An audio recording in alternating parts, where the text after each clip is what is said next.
And then cell phones are off? Yep. Okay. We have speed. Okay. You ready? As I'll ever be. All right.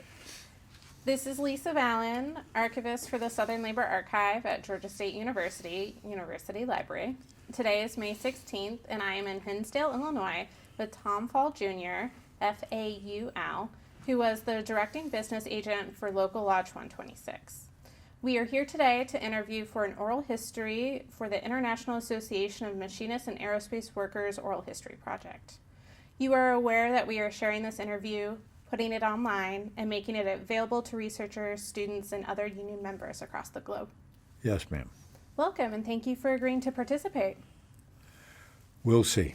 So let's start at the beginning. Where and when were you born? Now that's an old one. I was born on December 23rd, 1941, which makes me 78 years old. And I was born here in Chicago. Where did you grow up?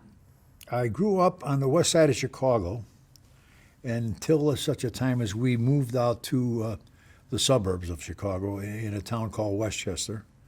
And I finished up grammar school at Divine Infant School in Westchester. And that's where we resided until I got married. What was it like growing up? Fun. I had a great, great childhood. I had great parents. Certainly didn't want for anything. We weren't rich, but we were a hell of a long way from poor. We really enjoyed life, and we, played ball and did the things we were supposed to do, and had a great time doing them. That's about it there, though. So who were your parents? Pardon me? Who were your parents? My mom's name was Noreen Faul, and my father's name was Thomas, obviously. And he was something else now. That's a different breed of dog.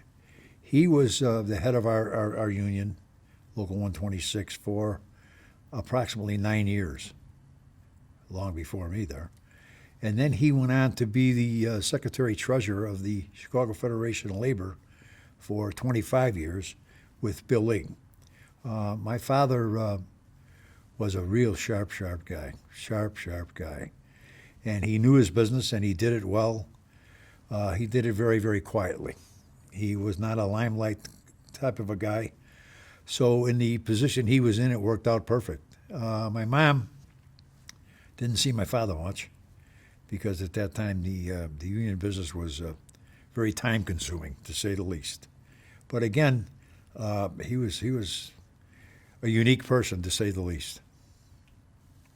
Was it difficult growing up with him being so busy with the union? Well, I didn't see much of him, until the time that I got to be around 15 or 16 years old. And then I went a lot of places with him, dinners and things like that, which he went to a lot of, and union functions, which was, at that time, without me even knowing it, was a real big asset for me, because I got to know all the players in the city of Chicago labor market. You name them, I met them, and I knew them, which down the road would be a huge help to me. But he was a pretty busy guy, and we had a summer home up in Lake Geneva that he built. He was a real handy guy. The guy could do anything. He built it, and it was up in Lake Geneva and Fontana, and we would stay there from, say, Memorial Day to Labor Day, and then come back. And he would come up on weekends. It was very enjoyable. It was great. It was nice. It was, yeah. Did I miss him sometimes? Yeah, once in a while. When I was in trouble, not so much. But it was good. And my mom was a sweetheart, just an angel. Couldn't ask for a nicer mother.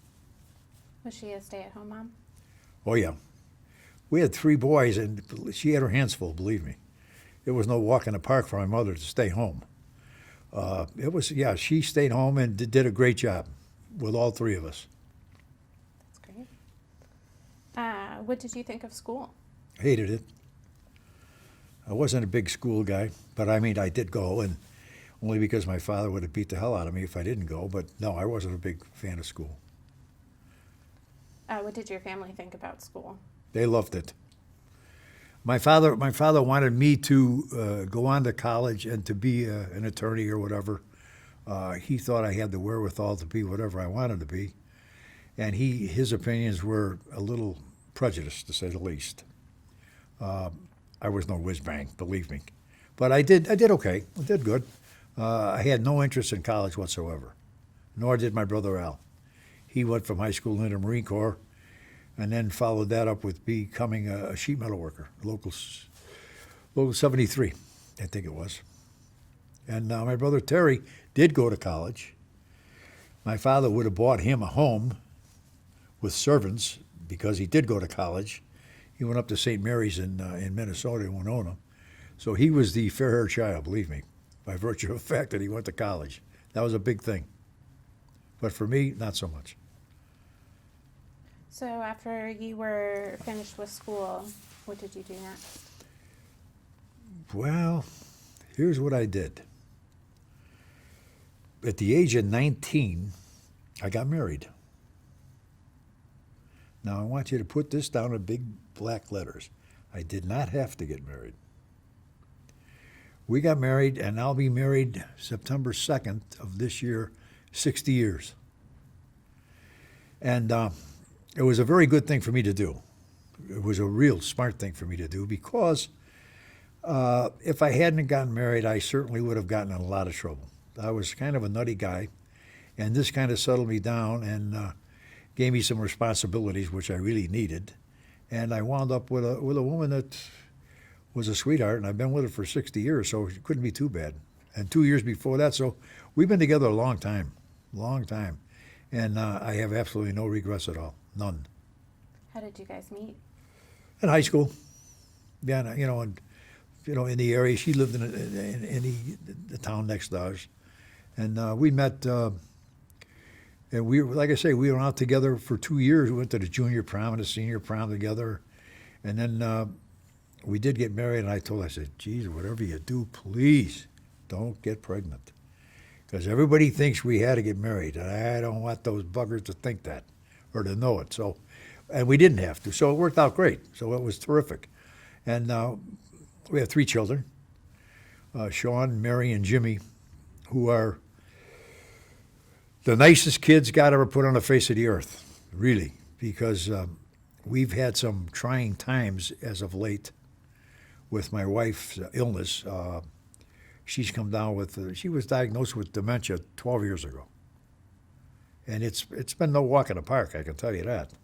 But she's still with us and she's still plugging along. But without those 3 kids, there's no way in the world I could have made it. They're terrific, really. The biggest thing in my life, and I think in most people's life, is family. Without it, you're in real trouble. Yes, ma'am. So how did you get your first job? Let's see, how did I get my first job? I don't know. I don't even remember why I was a lifeguard at the Bellwood Pool. But that doesn't count. No, I got an apprenticeship at Yeoman Pump. Now, how did I get it? My father was the head of the machinists. That's how I got the apprenticeship at Yeoman Pump. That was it. And hated every minute of it. Why? Well, at Yeoman Pump, there was a lot of German machinists there. And me, as the apprentice. So I made the drastic mistake of one afternoon at lunchtime. They used to play horseshoes. Well, I went out there purely accidentally and picked up one of the horseshoes, and God forbid you ever picked up one of those horseshoes. At that place, believe me, you were at the bottom rung of the world, and that's where we were at. But it was okay. They were nice. But it was, you had to know your place, because if you didn't, they'd sure tell you. It was okay. It was all right. And then from there, I went into 126, which was, thank God, was the greatest. That was terrific. But my father had already left 126 and gone to bigger and better things at that time. So how long were you at your first job? At the where? At your first job at? Oh, a couple of years, 3 years. And Yeah. then you moved to 126. Yeah. What were you doing? Well, I got to try to remember. I think I was with the highway department, the Cook County Highway Department, as a machinist and working on trucks and things of that nature. And then I went to the Cook County Hospital, working at, that was awful. I'm not big on hospitals, but I was there for a long time, working on everything that was known to man in that hospital: beds, operating tables, wheelchairs, lights, fixture, you name it, we fixed it. And then I went back to the highway department for whatever reason, I don't know, but I did. And I was there for a long time. In total, with the county, I think I spent about 17 years. I wound up back at the hospital, and then I became the machinist foreman there.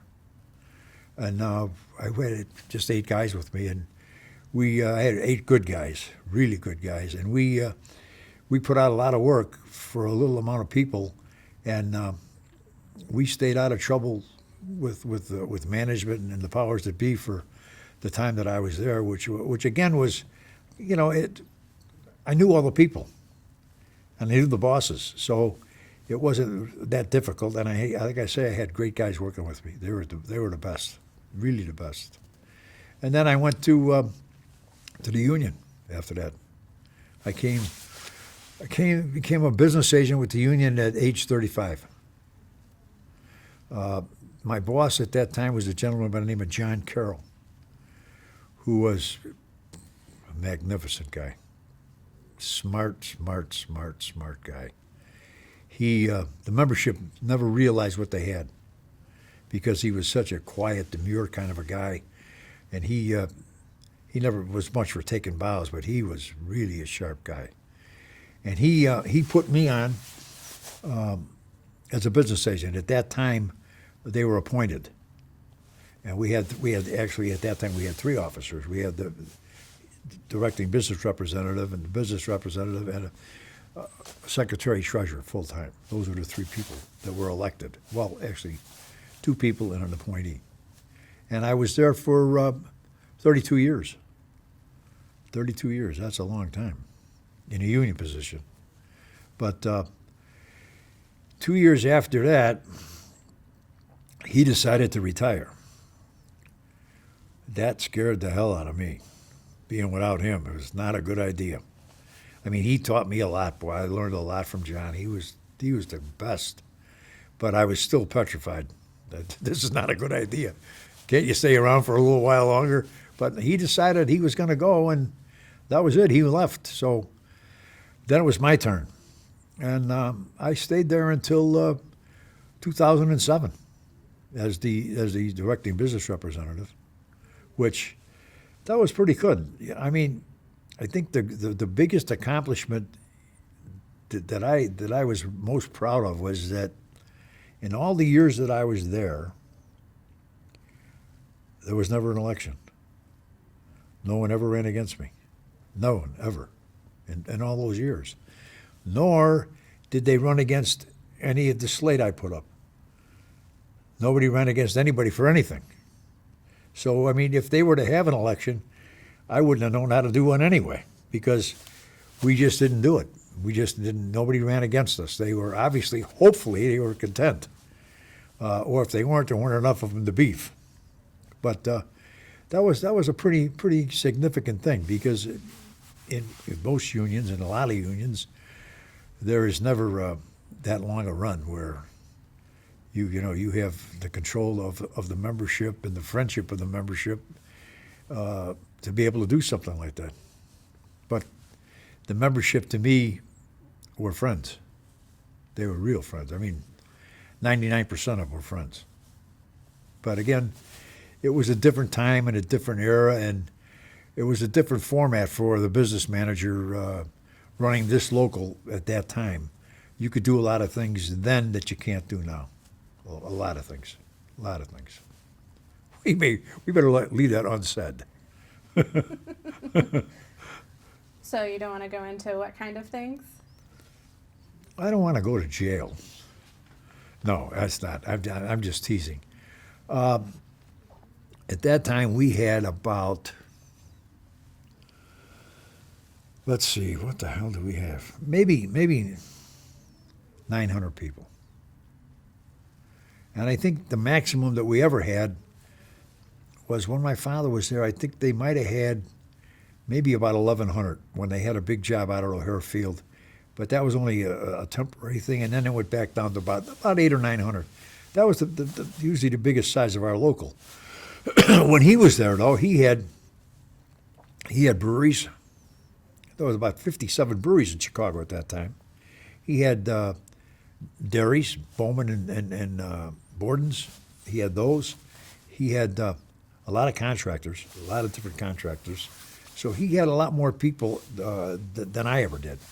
When I came in under John, we had some W.F. Hall and Rotoprint, and we had Goss, and we had the Tribune and the Sun-Times, and we had all of the municipalities. All of them. Our local was largely consisting then of municipalities.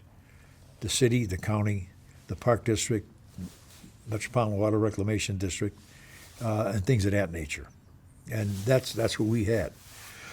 Now, it was a different era and time then because, again, the more people you knew, the better off you were.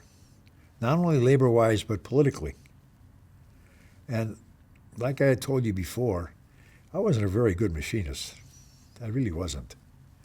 But having said that, there was nobody better than me in the job that I was in Arlo, no one. I was good at that job, really good.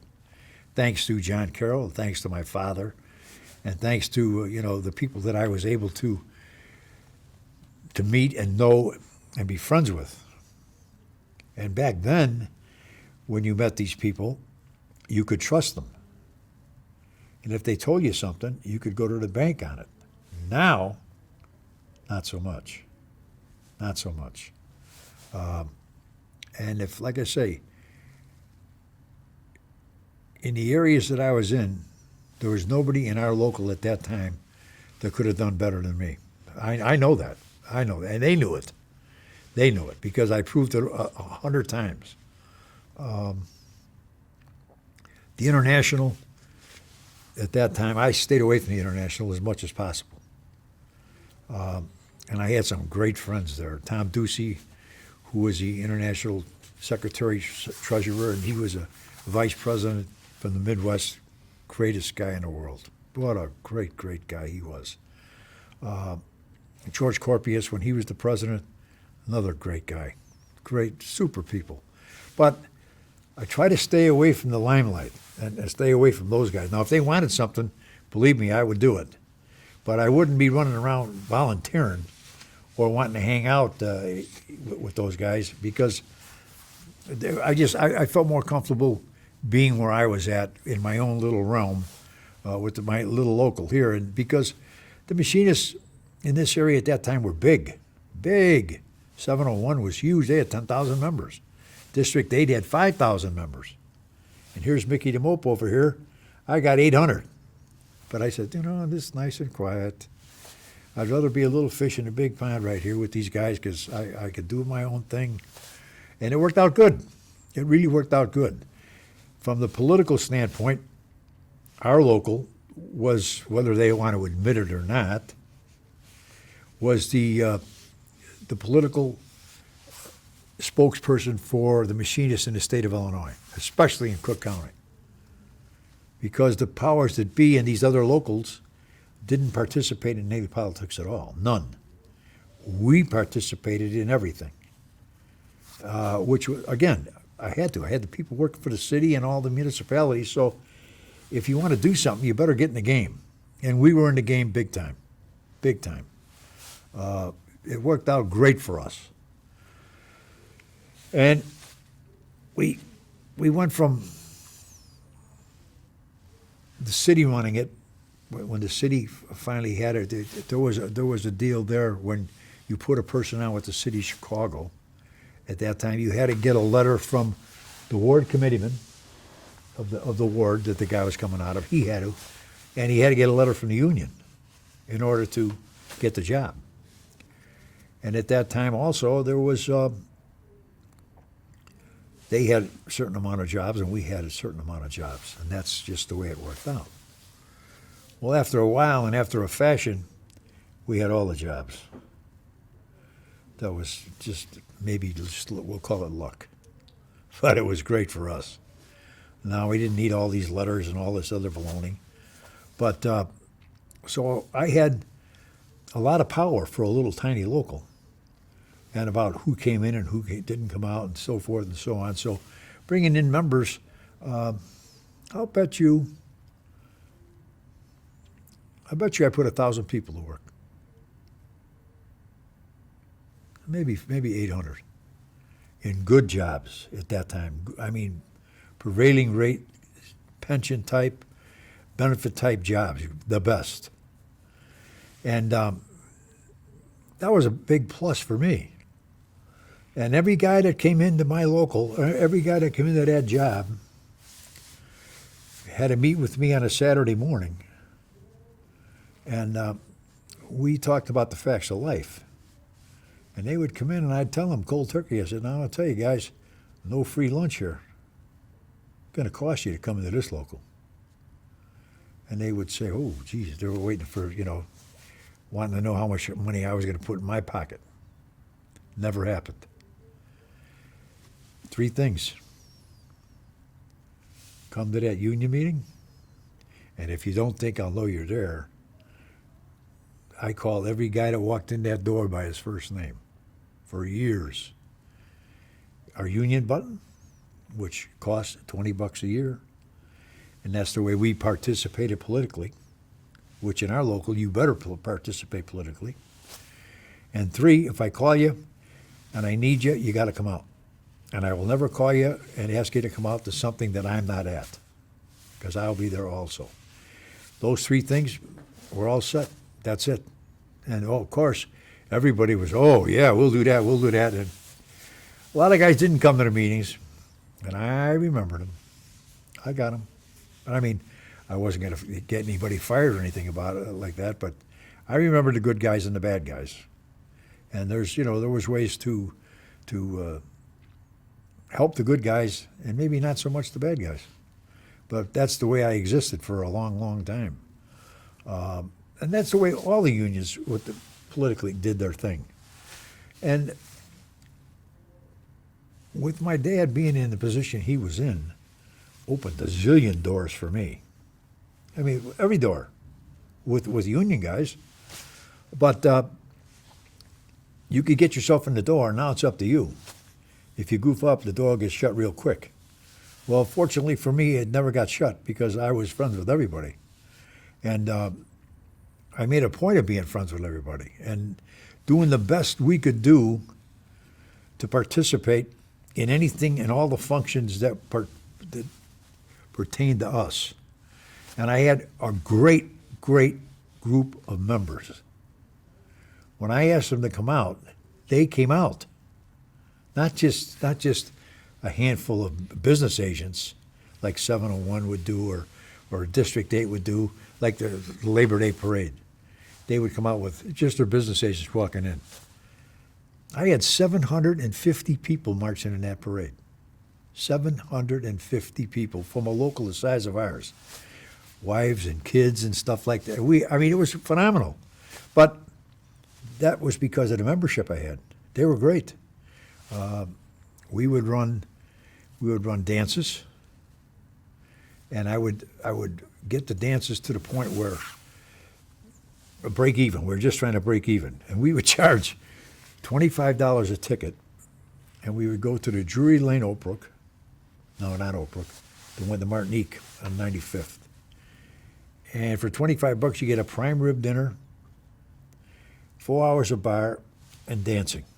Now that's not a bad, even back then, $25, give me a break. And we would get anywhere from 6 to 7 to 800 people.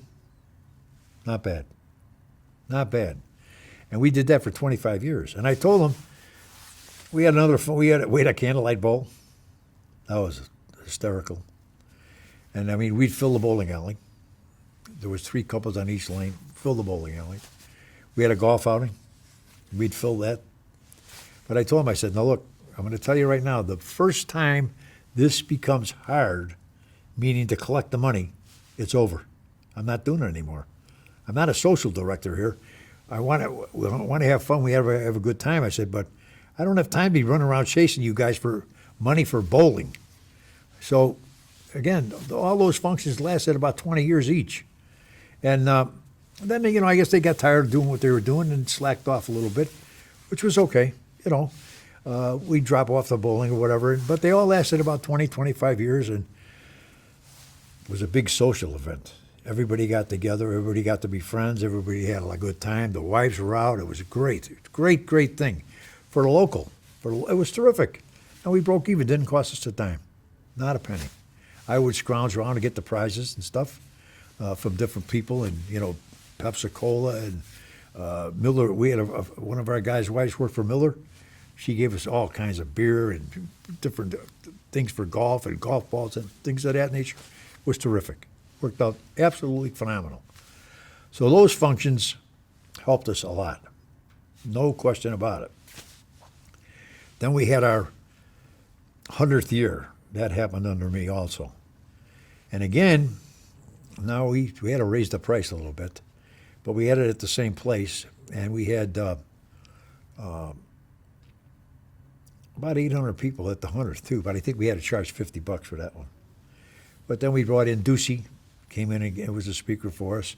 Mike Madigan came in and was a speaker for us. The mayor came in and was a speaker for us. And it was terrific. It was, again, a great function for the local. And everybody knew Local 126, as small as we were. District 8, not so much, And 701 was huge, but they didn't participate in the area that I was in, and politically, so they weren't that well known as 126 was, and I was. At one time, Ducey and Charlie Williams, who was a Grand Lodge rep, they wanted me to leave 126, and they wanted me to go down and be a permanent lobbyist in Springfield for the machinists. I said, no. That's not going to happen. I'm staying right here. I know what I'm doing here. Not that I couldn't handle that, because I could. That would have been. I knew all the Springfield reps, all the people down there, friends of mine. Would have been a walk in the park, but a lot of time away from home. Didn't want to do that, so I didn't. But that was one of their ideas, which they should have done.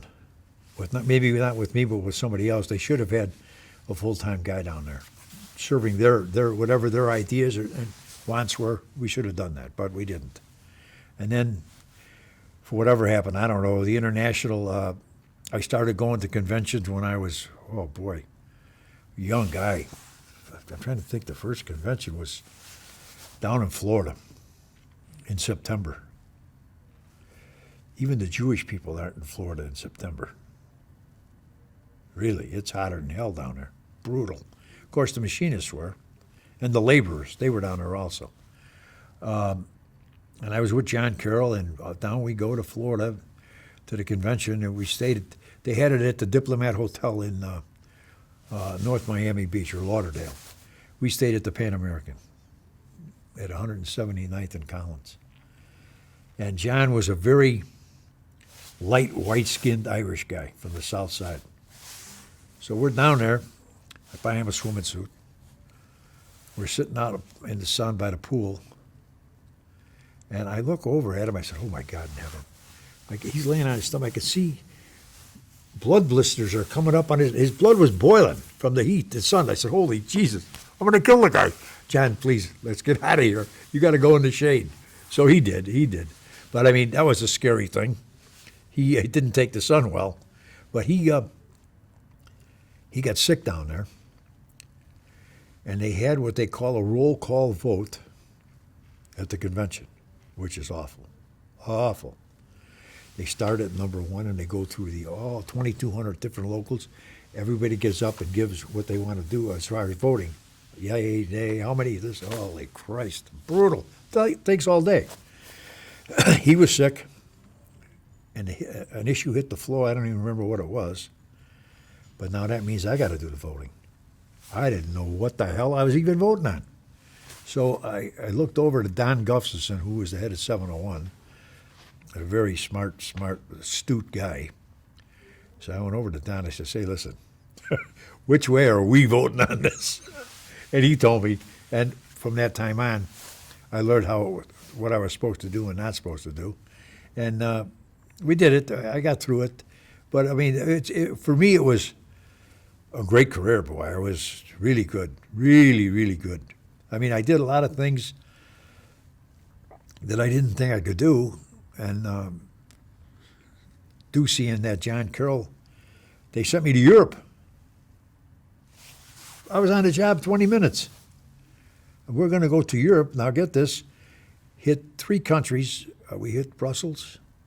We hit, where else? France and Germany. And there was 20 other people from different trades all over the country going on this thing sponsored by the state. I did, what the hell am I doing here? I don't even know what the hell I'm doing. So off we go. Now we have to go into Washington to meet with the gentleman that's going to run this thing, or he was part of the Marshall Plan after World War II. Yeah. So he's going to come in and address the group. I don't know any of the other people in the group except for Ducey sitting next to me. I said to him, what the hell did you pick me for this for? I said, there's got to be a zillion guys sharper than me with this. He said, don't worry, we'll be fine. Well, the gentleman that came in, as luck would have it, and as things would have it, was from Chicago. And he was a former 134 electrician, and his name was Joe Keenan. Well, I've known Joe Keenan my whole life. And he walked in that door, and there's all these people there, and he says, hey, Tommy boy, how are you? Ducey says, that's why I picked you. So it was great. Again, the ability to know people and have people know you and like you can open a lot of doors, a lot of doors. And for my experience, it did open a lot of doors. But I have nobody to thank for that but my father. He was well respected, been around a long time, and then he retired, and he didn't live too long after that. My dad died young. He died at 74. But he was really a remarkable guy and a sharp son of a gun. It wasn't too long after that I was elected to the Chicago Federation of Labor on the executive board. Now imagine this. Now, if you could see the scheme of this thing, there was maybe 18 people on that board from various trades throughout the Cook County. Now, I mean, big numbers. Teamsters, thousands. Carpenters, thousands. Sheet metal workers, thousands. And here's the mope. 800 machinists. That's me. I was on the board. I sat on that board for 25 years.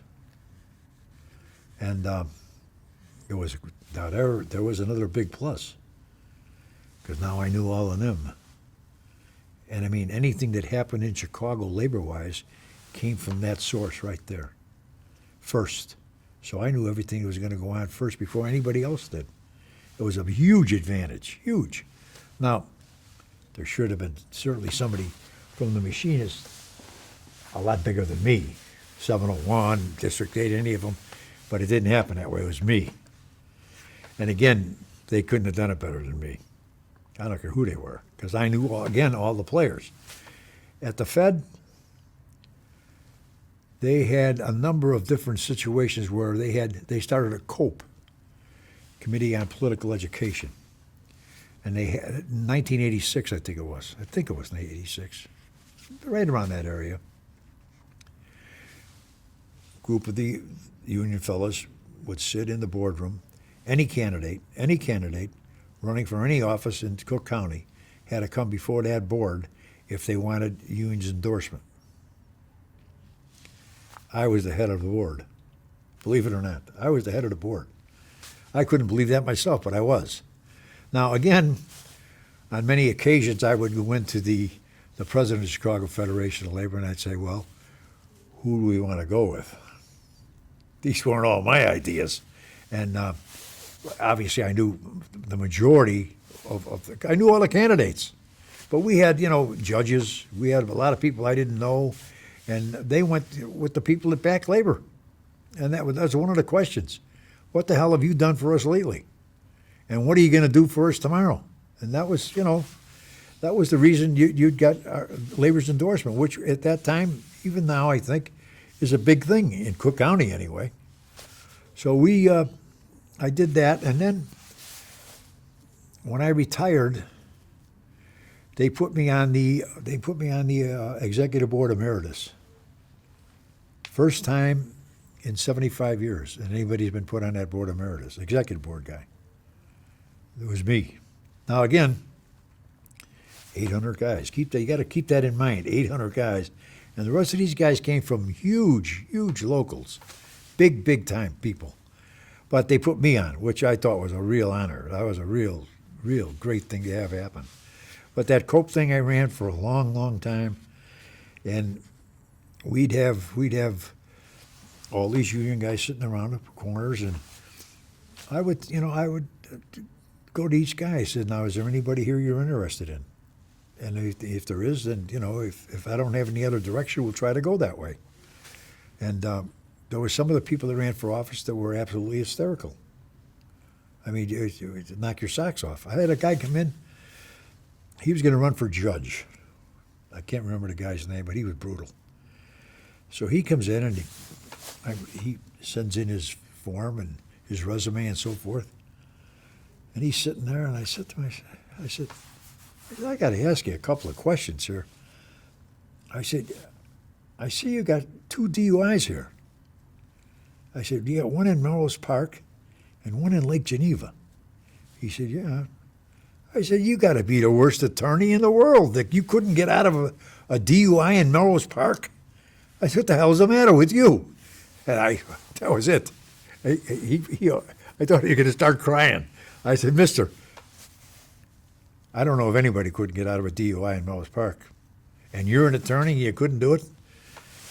So that was the end of his judgeship. He didn't go too much further than that. But we helped, again, a lot of people. And by virtue of the fact that I was the head of it, they thought I did it all. That wasn't the case, but I let them think that anyway. Because when I would go to these political people that got in, and I would need a favor, bam, I would be taken care of right away. No problems at all. And it followed through with one time they sent me to Washington, D.C., the International. And this was for labor law reform. I don't even know. It was back in the 80s. Okay. Off we go back to the 80s. Now we go in there and they give me a list of all the congressmen that I'm supposed to see. I think there was 10 or 12 of them. I know all of them, every one. Danny Rustenkowski was the Speaker of the House at that time. I said, okay. So they send a GLR, Grand Lodger, up with me. They take me over to the House. And this guy's an older guy, been around a long time. Nice man, nice guy. I said, what are we supposed to do here? He said, well, we're going to go into each of these guys' offices, and you're going to ask them to support labor law reform. I said, okay, this is no big deal. We'll be out of here quick. We're on the elevator going upstairs. And who happens to get on the elevator but a congressman from Illinois, a gentleman by the name of Frank Annunzio, who I've known since I was a kid. Tom, what do you do? I said, Frank, I need a favor. He said, what is it? I said, they got me here lobbying for labor law reform. I'm supposed to see all of our guys. And he said, I got to get your guys' approval. He said, give me that. He said, take it. I'll take it to Danny Rustenkowski. He said, don't worry about it. We'll take care of it. No problem at all. This old guy, I thought he was going to faint. I turned to him, I said, where's the pool? I said, we're done. Took us 5 minutes. Just luck. He said, never saw that happen before. I said, well, we just got lucky on that one. So off we went. But that's the kind of career that I had. And that was a big advantage at that time, again, in knowing people and having them like you. I headed the coalition for the building trades for negotiations from 1986 until the time I left with the county, with the Park District, with the Metropolitan Water Reclamation District, and sat in on the city negotiations also, but I wasn't the head guy on that one, but the rest I was. And again, electricians, carpenters, ironworkers, painters, big. All of, and here's me, 800 guys. But I chaired them all. Again, because they knew I knew more people there than they did. And they liked me more than they liked them. And we went through negotiations all the time, smooth. I would meet with the people from the sanitary district, a lady by the name of Donna Timmerman, sweetheart. And we'd have lunch before we met with anybody. And I said, well, what are we going to do? She said, well, this is what we can do, and this is what, and I said, okay, and this is what we're going to, it was done at that lunch. Now we'd go through the formalities of, with the guys, but it was already done. I knew what we were going to get, and I knew it was going to be acceptable to the guys. So we just went through the formalities and this and that, and arguments at the table and so forth. And at the end, we got it done. I remember a time one of the guys from the Ironworkers brought in a tape recorder and put it on the table at our negotiations. So one of the people from the other side, from the sanitary, says, hey, Tom, this guy's got a tape recorder. I said, you got to be kidding. So I went up to him, I said, hey, take that tape recorder and take a hike. I said, we don't need that. He said, okay. So he takes the tape recorder out. Then the next meeting we have is at our own people at the building trades. And there he is with that tape recorder again. I said, hey, I told you to take that tape recorder and stick it in your ass. Get it out of here. So he calls his boss, the head of the Ironworkers. Gets me on the phone. I said, Bob, what's up? He said, Tom, what's the problem? I said, this goof you got here has got a tape recorder on the desk. Now, Bob, you know better than that. He says, Tom, put him back on the phone. So he did. He says, Faul will do the negotiations for the Ironworkers from now. Get out of there. We don't need you there anymore. But that's the respect that I had and the friendship that I had with these people. We weren't trying to screw anybody, and nor were they. But this guy was going to be a Sharpie. Then we didn't need that. So, I mean, for a little tiny organization like us, we commanded a lot of respect. And people that knew us and knew the job that we did respect us. To get along in a political atmosphere that we had to get along in was unique. The other guys, the other machinists, way bigger, way more money, more everything than we had, but they didn't have the membership I had. I mean, the responsibilities these guys would put forth and come out and help you with. We had a strike at the Tribune, not we. Timmy Bresnahan from 134 on a Saturday in January. I had to be 40 below zero. I called. Guys, I need you out. 400 of my guys came out. 400. And I told the Tribune guys, don't you come out because they're going to see you and they'll fire you. Don't you come out, just the other guys. So I had 400 guys. We wound up with 10,000 people in front of the Tribune down by the river that day and in honor of that strike. Well, when I called the people, they came. I mean, they no matter what it was. We had 32 years, we had one strike. 3 days. For 3 people. Yeah, 3 people. At Regensteiner's. And in the course of that strike, I would have, walking around that building with volunteers, 120 people a day walking around the building. And it was, I got a call from the labor detail from the city of Chicago, a gentleman by the name of Gene Nolan, who I knew real well. He said, Tom, he said, one of your guys is down here with a German Shepherd. He said, we can't have that on the picket line. I said, I'll take care of it. Which we can't. That's ridiculous. Walking around the circle with a lion? I can't do that. So I call the guys and get the dog out of there and just lay down for a while. Calm down. Can't have any of this. And he did, and there was no problems, and we got the problem resolved. But that was the first time in 32 years we ever had a strike. What were you striking over? What? Well, why were you striking? Why was I what? Striking. What the hell was it? Oh, overpay and benefits.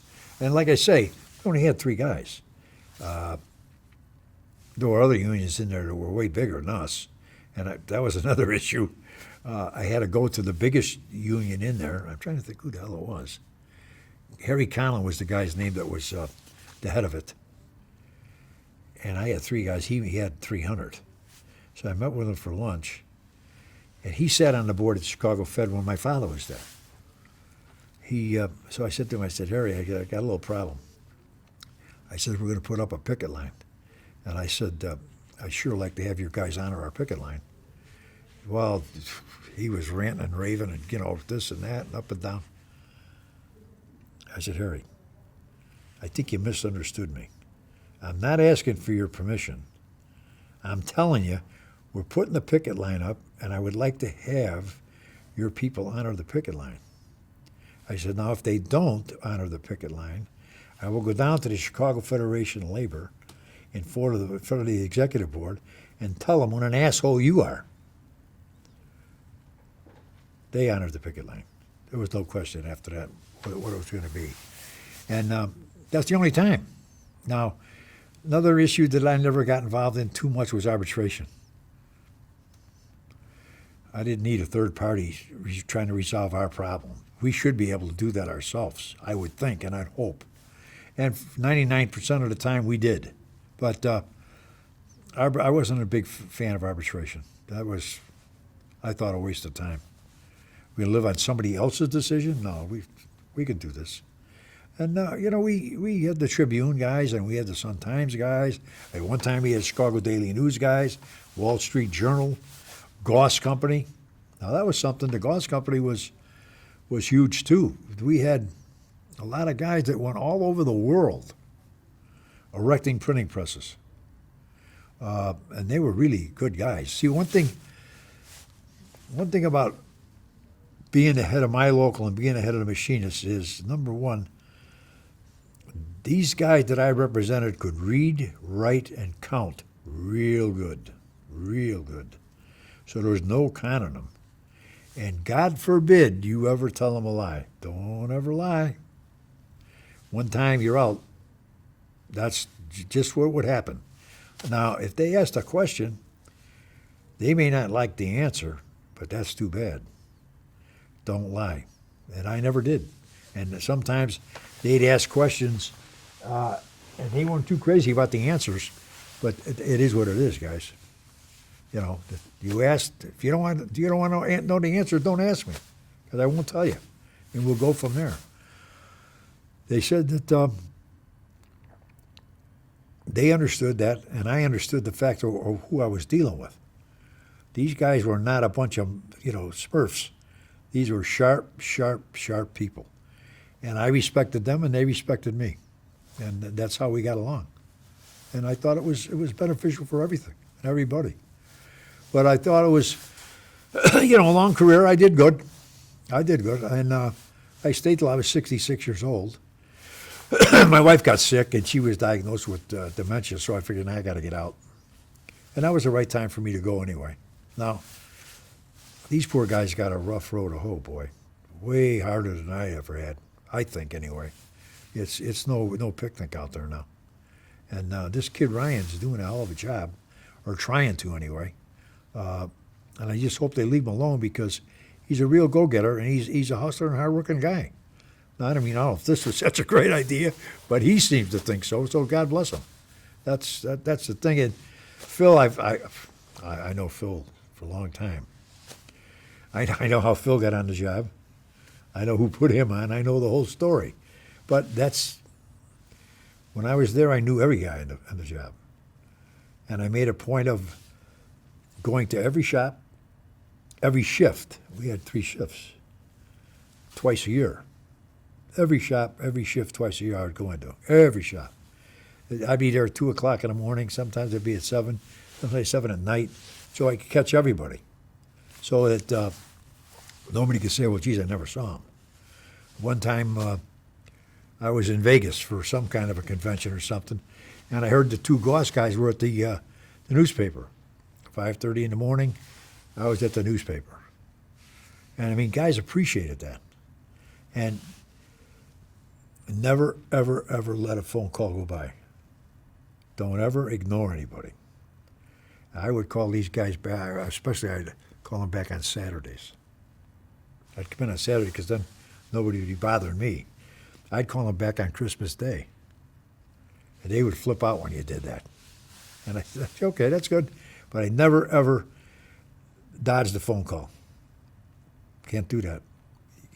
And in the course of running union meetings, never, ever shut somebody down. Whoever it is, good or bad, let him say his piece.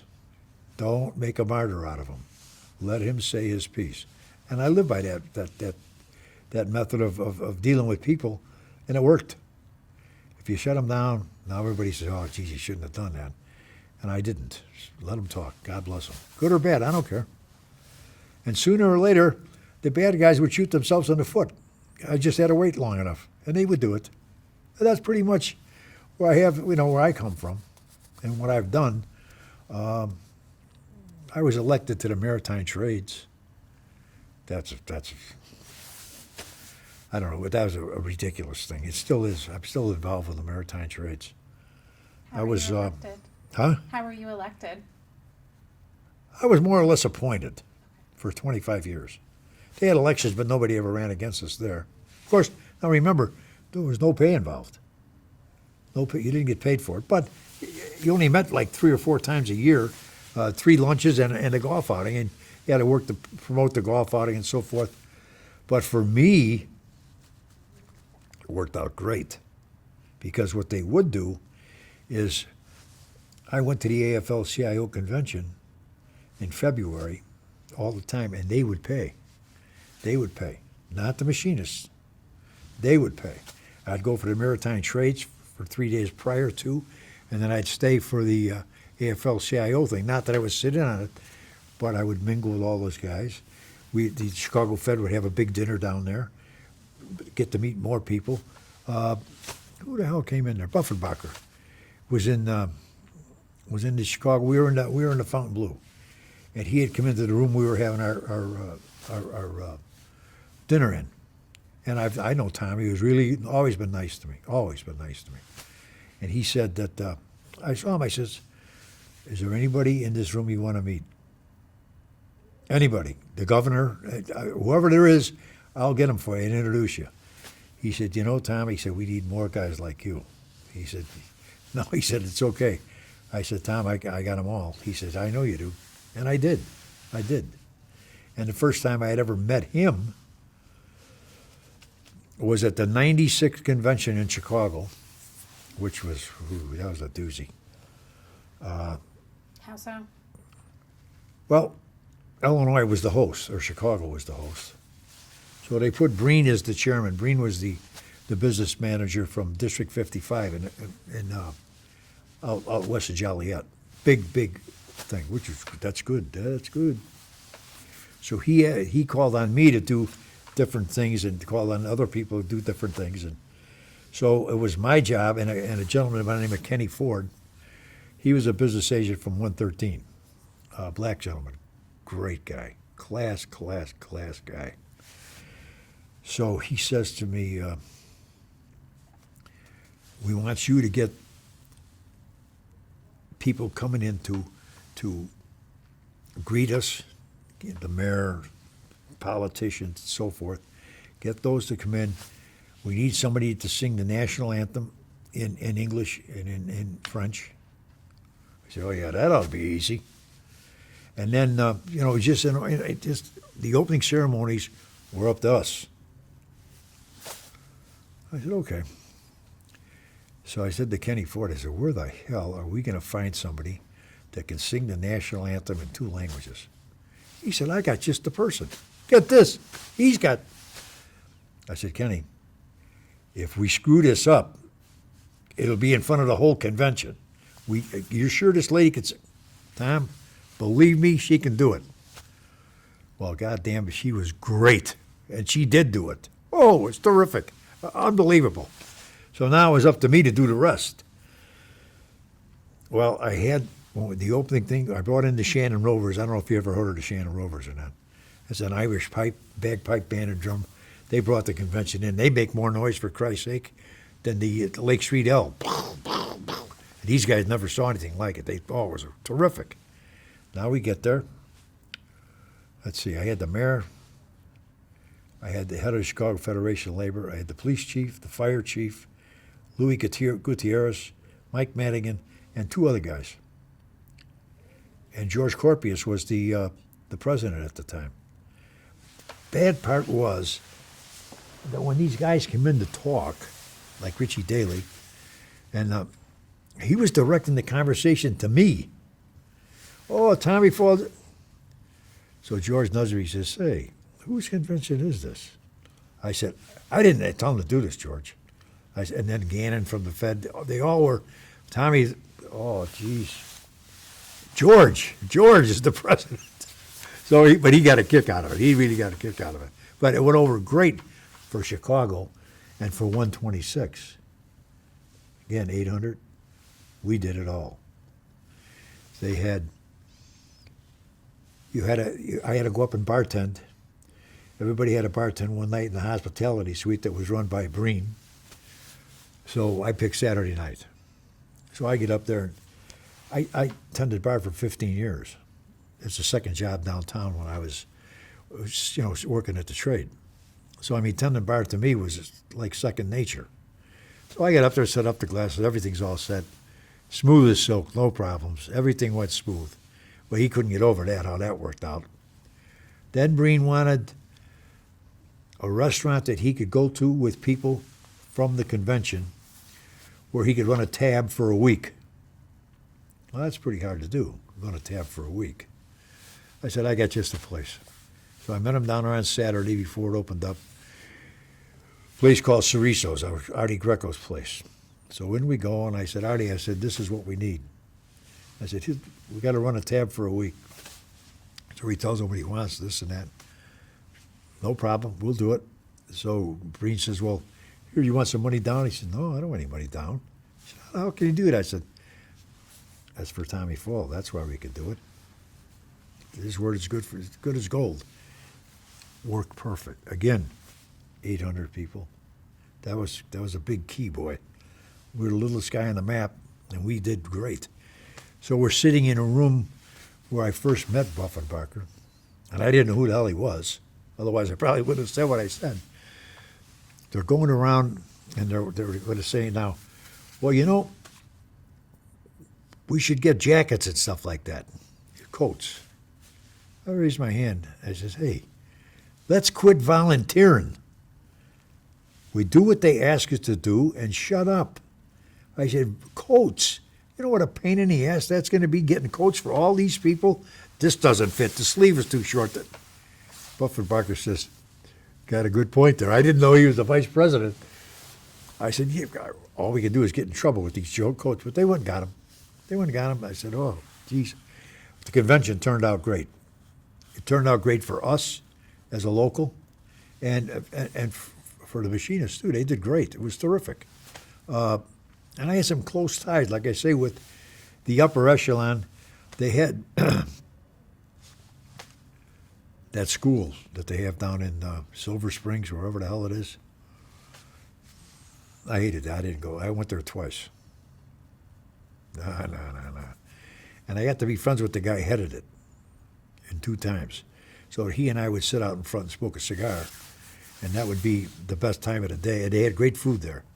But they had a meeting of all the business managers, I was one of them. And you needed to have the you need to bring in your computer, not work computer. Well, I was the only one that didn't know how to work a computer. So they gave me a secretary, one of the guy's secretaries. She came in and helped me. So she's sitting there. I said, look, just put that thing on the games, and you could go. She said, no, they're going to ask you questions, and you're going to have to answer them. I said, well, then why don't you just answer them, and I'll go. She said, no, you got to stay here. I said, okay. By the time we were done, that woman invited me to her house for dinner with her and her husband who owned a construction company. That's how that worked out. You just got to be nice to people. Treat people nice, and they'll do anything for you. That international was on my back for computers. I was the only local in the entire international that didn't have a computer. I said, we're doing fine the way it is. We don't want to, this is good. And well, finally we got one. Of course, we had to get one. They were bitching and moaning about it so much. But that was pretty much the story that I have to tell you, unless you could think of anything else that you might want to know. There's lots, but this might be a good time to take a break, get up and stretch. Are we going for a cigar or something or no? I mean, you can if you want, but I was thinking drink some water, run to the restroom. Okay, that's good. Okay. Did I do okay with this thing? Oh, you did great. Are you sure? Oh, I am. Don't be fibbing to me now. I'm not. What do you think, big guy? We'll see. But thank you for bearing with me. All right, let's do this. What do you want me to talk about now? So I just heard you mentioning in our break that your father and Daly were friends? Oh, extremely close friends. By virtue of the fact that at that time, Bill Lee, who was the head of the Chicago Federation of Labor, and the mayor were a real type. But I mean, my father goes back with the mayor 100 years. I mean, they were real good friends. And Bill Lee was even better. Bill Lee was the president of the Chicago Park District.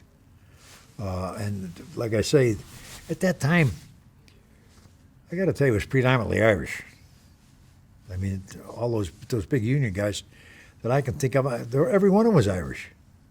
And they all were, kind of clannish, those buggers. But they all got along good with the mayor. And the mayor was, a down-to-earth, classy little guy until 1968. That convention, he lost it. You remember that? Mm-hmm. He lost that one. He got a little aggravated. But he was a great guy, Richard J. Daley. He was great to the unions. The unions were terrific. We had some great times in Chicago. Now, whether those times are going to continue, I don't know. I don't know. I don't think you'll ever see a white mayor again. I think those days are gone. It'll be black or Hispanic, and I think probably Hispanic because they seem to be coming in real heavy.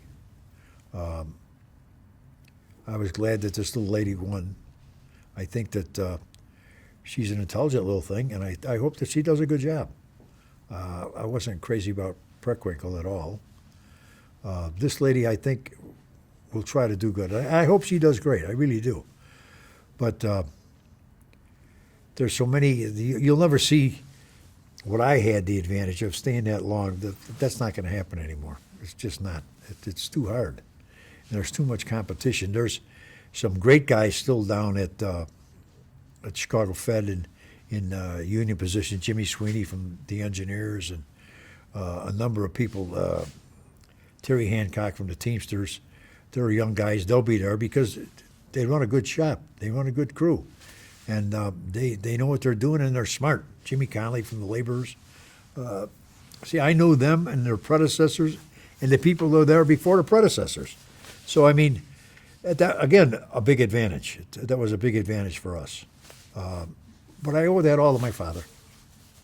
And Richard Daley, I mean, George Dunn, when he was the president of the county board, knew George Dunn like, I can't tell you. Eddie Kelly, when he was the head of the Chicago Park District, was terrific. My brother worked for the Park District. My brother wound up being labor relations manager at McCormick Place. So, again, I was fortunate enough to know the people I had to know during the time I was here, and that's the answer to whatever success I was going to have or did have was attributed to that, and the fact that I had great guys. Again, I can't. We had a great union boy, great local, great retirees, great. We had. I remember one time I ran before for a recording secretary, and a guy ran against me for the recording secretary, and I know why he ran against me. Somebody put him up to it. He didn't want to do it, but that's okay. So he ran against me, and we killed him. We annihilated him. He was gone. And he came up and apologized. He said, I didn't. I said, I know you didn't. I said, that's okay. It is what it is. But we gave it a shot. Or at that time, I was just a young guy, but he didn't stand a chance in hell, because all the retirees were friends of my father, and all the guys that were there were friends of mine. Now, he was a good, sharp guy, but in fact, he was way sharper than me. But he didn't have a chance in hell to get that thing. No.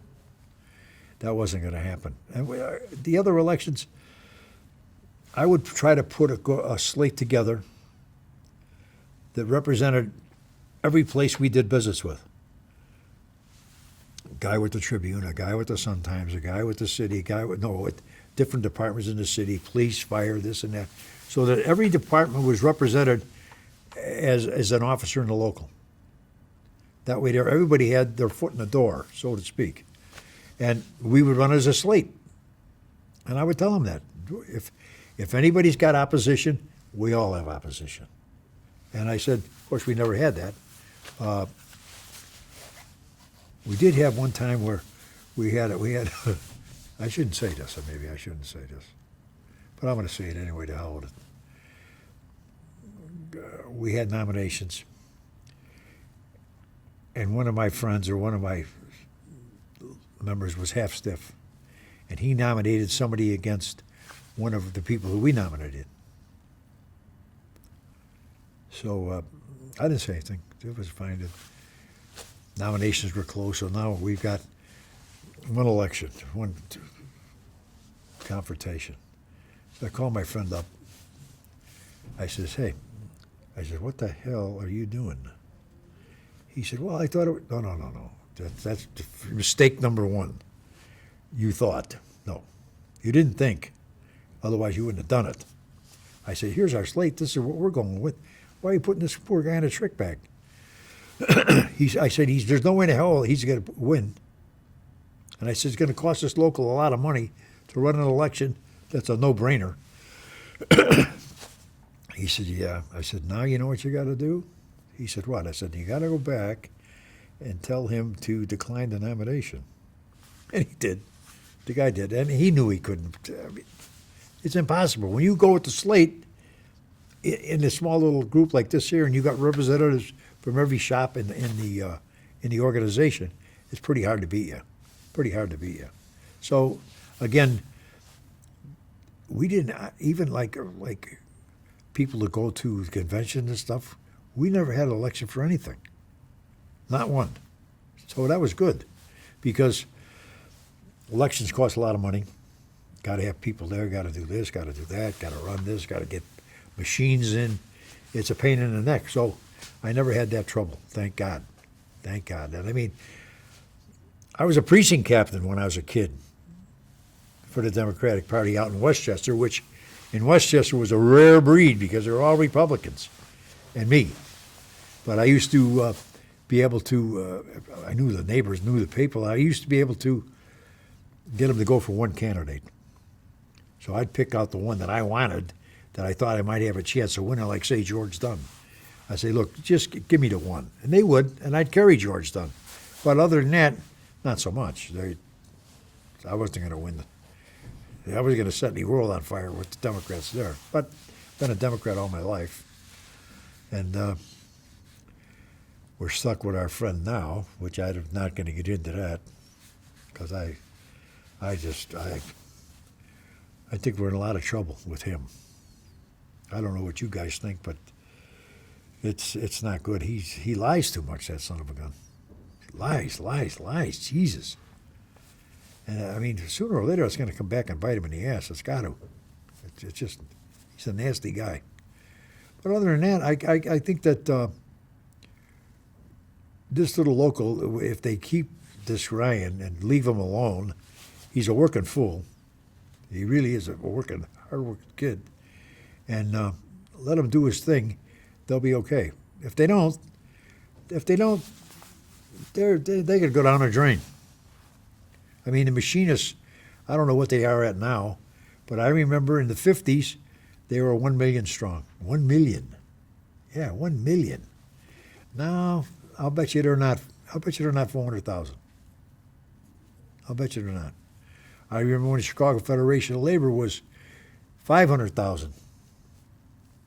And I don't think they're anywhere near that. And the building trades had a big number. And none of them are that bad. You know, there's maybe 12%, maybe 13% of the country is organized unions. 13%. And we get 100% of the blame for everything. 100%. No matter what we do, it's wrong. And we're blamed for everything that goes wrong. It's the unions. That's a bunch of baloney. The most we've ever had, ever, was maybe 20%. That's the most we've ever had back in the 50s. No more. Those days are gone. They're coming stronger, though. And I hope that, my whole life I've been a union guy. And I owe this local everything I've got. I owe it to this local, everything. And I mean, I put my kids through college and had a nice life, a real nice life, and all attributable to Local 126. But I can't say enough things about it. I mean, how do you turn your back on somebody that's given you what these people have given me? I just would hate like hell to see it go down a drain. It's been great. And the machinists, I don't know the head guy over there. I think his president's name is Martinez now. I think Buffenbacher left, and he was a pretty sharp guy.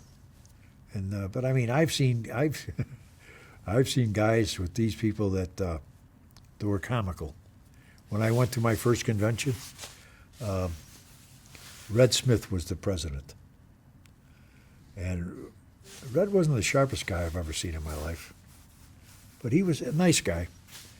We went. It was at the Diplomat, and they had a real upscale, fancy restaurant in the Diplomat. So I took John Carroll and myself, and my wife had come down to stay with us a couple of days. We went to the restaurant for dinner. And who were we sitting next to but the executive council, which would have been, Red Smith and all of Ducey and all the rest of them. And there was a delegate from District 8. He was sitting over at another table, blind-ass drunk, drunker than a skunk. And I knew him. I knew who he was, and he knew me. And we're sitting there. And finally, they brought the dinner. I nudged Red Smith. I said, "Say, boss," I said, "I think you might be working these delegates a little too hard." He said, "What do you mean?" I said, "Well, look at that poor guy. He had gone face down into the meal. Blind-ass drunk." He got a kick out of that one. He got a kick out of that, which is hilarious. But I've run into a lot of different occasions like that. We were down there, and we went to a place called Sankin's, great Italian restaurant. And again, Sankin was a Jewish guy from the west side of Chicago who was like this with my father. And he ran the best restaurant down there, the Italian restaurant. So John Carroll and I are sitting right in the middle, the two of us. Now, on the left-hand side is the Machinist Union, well, their executive board. And on the right-hand side is the laborers. Fosco and that crew, they're on that side. So John and I are having our dinner, and everything comes fine, and we get the bill. The bill comes. I ask for the bill. The guy says, "No, it's already been taken care of." So John says, "Geez, I wonder who could have done that." I said, "John, those cheap-ass machinists are not going to do it. Those laborers are the guys that paid for the dinner. I got news for you. I knew all of them, too. He said, yeah, maybe you're right. I said, I'm telling you, that's who paid, and that's who did pay for the dinner. But, again, I knew those guys through my father, and I knew a lot of them through myself at that time. But those are some of the, I mean, I got so many stories with the machinists and the things that we accomplished and we did and the fun we had and some of the downsides that we had. I had a partner by the name of Virgil Sardi. He was the business agent for me, and he was great. Virgil was a great guy, sharp guy, sharp. That's why I love it. I figured I got to hire somebody that's smart here, because I'm not. So we picked him, and he was in charge of bad news. I was in charge of good news, and we went from we did good. And he was like I tell you. I told him when we first started. I said, "Look," I said, "I'll tell you what I'm gonna do. You gave me one shot at my back, and then your ass belongs to me." And he never took a shot, which was good for him and good for me. And we got along real well together, real well together. He passed away, and he was really a good machinist and a good guy. And at times I would get a little carried away in negotiations, like with the Tribune and stuff like that. And I'd get a little angry, and he'd always say, calm down, easy does it, slow down. And that was good, because I was a little rambunctious when I was younger. And like I say, if I hadn't gotten married, I would have wound up in Stateville, for sure in Christ. So I did good by doing a couple of things. That was number one. But I don't know what we hope to accomplish out of this, but I just hope that I didn't embarrass myself or the local by doing this. And it's been a pleasant surprise meeting my dear friend here and the Hulk back there. I can't say enough good things about you guys, and I thank you for having me. Oh, I really do. Great. Yeah. So you were very committed to your job. Oh, yeah. Were very active. It was working Saturdays and Christmases. Oh, yeah. How were you able to balance that heavy load with your family, your wife, and your children? Well, first of all, I never ever missed a ball game, or my kids, or my. In fact, I coached girls softball, and I was fortunate. My two sons were really good ball players, little guys, but good ball players. I never missed a game. Never ever missed a game that they had, unless they sent me out of town. I was not a great traveler. Believe me, I didn't run around volunteering to go out of town. But when they did call and tell you had to go, you had to go. So, I mean, I didn't go out a lot. I only went to that Silver Springs thing twice. The guy that followed me went like 35 times. I told him, I said, stay away from there. 35 times he went.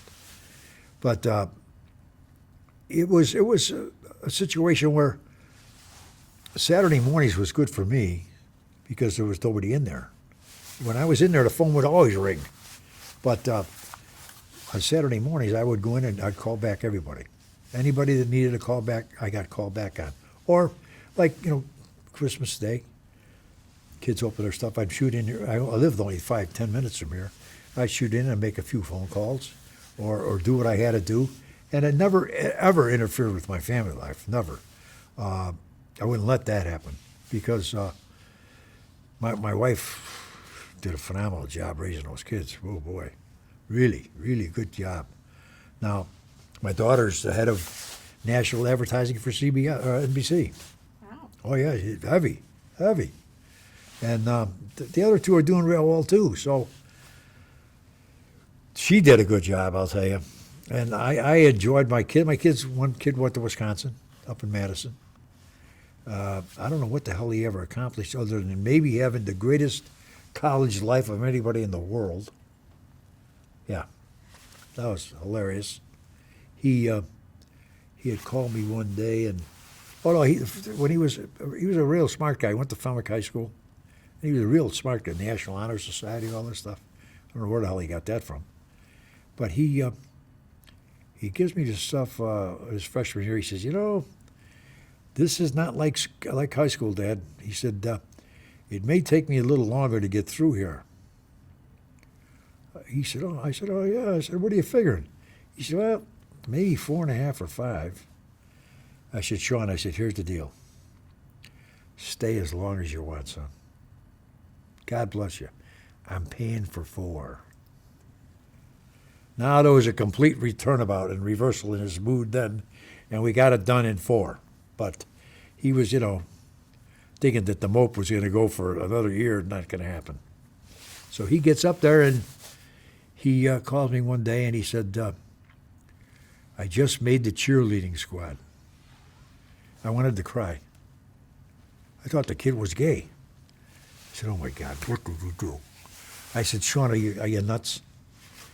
He said, Dad, for Christ. He said, do you know what this means? He said, I can register first. I get this and that. I can travel with the team. He says, I got the hottest girls in the school.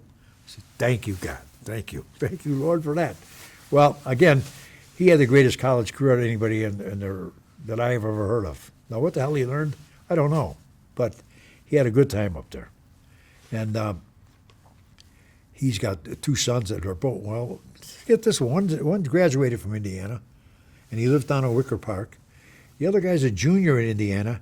He's just coming back from Florence, Italy, where get this, he's his second semester in his junior year. He learned he's going to school in Florence. I never heard of that. And he's touring Europe. And he's doing all of this. He's learning how to be a cook. I mean, what the hell kind of grade is that in college? A cook. He has a chef's hat on and everything. I never saw anything like this. But he should be back like next week or so. Been there 3 months, and enjoying the heck out of it. So I must have missed something. But I have a very close family. It's real tight, real tight. And I firmly believe that you got to stick with your family, boy. And don't let anything or anybody come between you. That's a no-no, really. But that's how I did it, and I never missed anything. Never missed a graduation. Never missed anything I had to be there for. I was there, always. And nor would I, because I enjoyed it as much as they did. Watching them play ball and this and that, and seeing what they accomplished. I mean, because they were all 3 of them were smarter than me, which I said, Jesus, little bastard, where do you come from? But they were sharp, really sharp kids. What else you got for me? Give me some. We were talking about Europe. You had your own European trip. Hated it. What was it like? Awful. Why? Again, 3 weeks. I'm not a great traveler. Not a great traveler. Brussels was not bad. Brussels was pretty nice. But we were only there like a short time. We went to NATO and so forth. Very impressive. People were nice. Food was good. Weren't there very long. And then we went to France. Woo.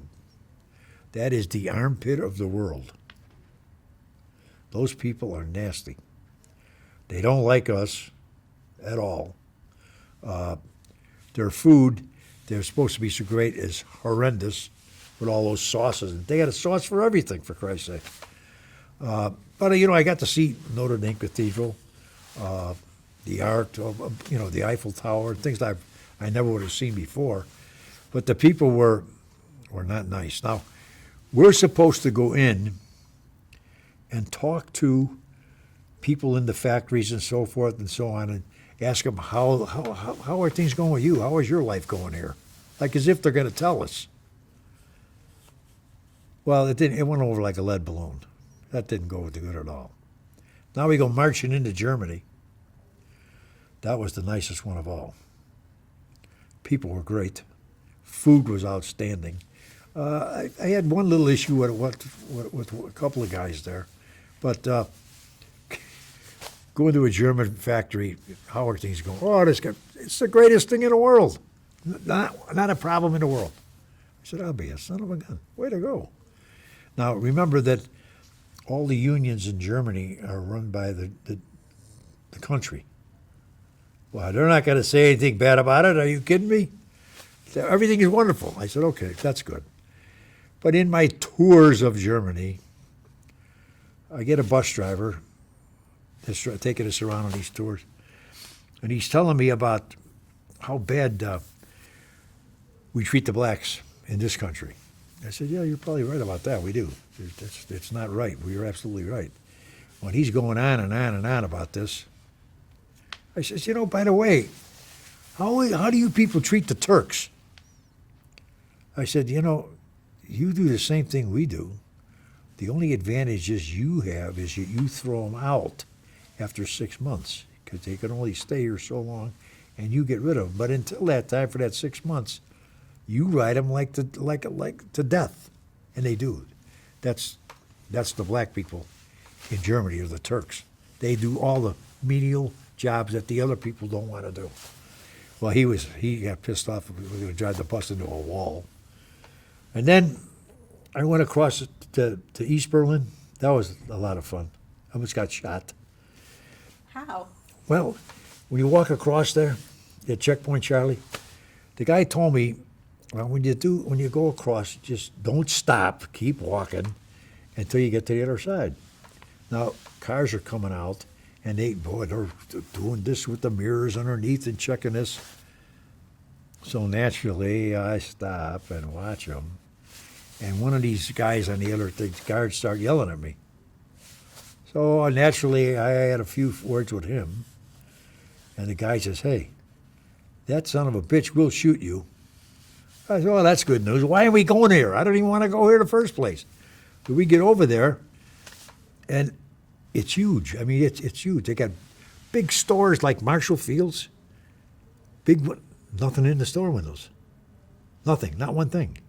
And I mean, their police department are these big army trucks with 30 guys in the back, all with machine guns. I said, now, why am I here? What do I need to learn about this? They said, well, this is the other side. I don't want to be on the other side. I'm happy on that side. So that was an experience that I didn't cherish at all. Then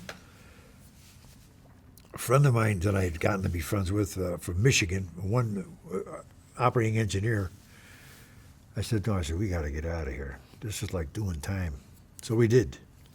We left 3 days early on our own. And we flew back, and then took a helicopter from LaGuardia to Kennedy, and we finally got back to where we belonged. But I didn't like that at all. Not one bit. Like I say, maybe a lot of people did, but it just wasn't for me. I would have, if we'd gone to Ireland or someplace like that, it would have been fine. But it was way over my head, being able to say, geez, I was in that church as it burned down. That was something. That was a beautiful church, too, by the way. That was gorgeous. But the French people did not like us. Believe me when I tell you, did not like us. So I didn't like them too much either then, which was pretty much a jump ball there. I didn't do a lot of traveling other than that. I mean, other than the conventions. You had to go to conventions. I stayed away from Washington, D.C. as much as I possibly could. If you're out of sight, you're out of mind. People, they had a tendency to leave me alone, which was perfect. That was good. We were doing good. And they knew it. They knew that I didn't need their help, because if I did, I would have called them. I was able to help one of our international presidents in Chicago one time. His uncle had lost his driver's license. So he says, Tom, can you help me? I said, I don't know. Let me see. I'll find out. Well, I got the guy's license back. But what they failed to tell me is he ran a guy over. That's why he lost the license. So that was a little touchy. But we did get the license back. So that was another notch up for us. Hopefully, I never wrote on the sidewalk when the uncle was driving, because he'll run me over, for Christ's sake. But keeping that relationship, even with the international, you better. You better. I had a friend of mine that was the head of 701, which is a big organization, big. He got into a skirmish with Buffenbacher. And I told him, I said, you can't win, pal. It's their bat and their ball. You cannot win. And he did a great job running that local. Great job. They threw him right out the door, and I had run into Buff and Barker down in Miami at the AFL-CIO thing. And again, I got along good with him. And I said to him, I said, you know, Tom, I said, can't you help him out or give him a little break or give him a pass, you know? And he said, yeah, he said, I will. And then my guy from here screwed up again. I wanted to choke him. I said, I got you off the hook. Everything's fine. Just shut up. But he wouldn't listen. So he did. He lost it. He lost the job. And that was a sad thing because he ran a real tight ship. He ran a good organization. And I was real close with 701 then. I used their halls for all my bringing the people in to vote on contracts, small meetings and stuff. They had that small hall down there in the countryside. It was great. Never charged me anything. They were terrific people. But he got knocked out of the box. And then that was a shame because he was a good guy. It was a learning experience, but you can't beat City Hall.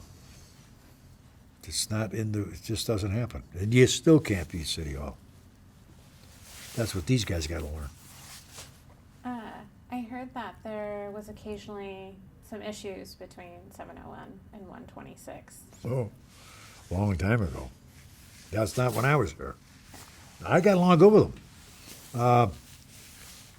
That was a long time ago. That was when my father was the head of the local. Not only 701, but District 8.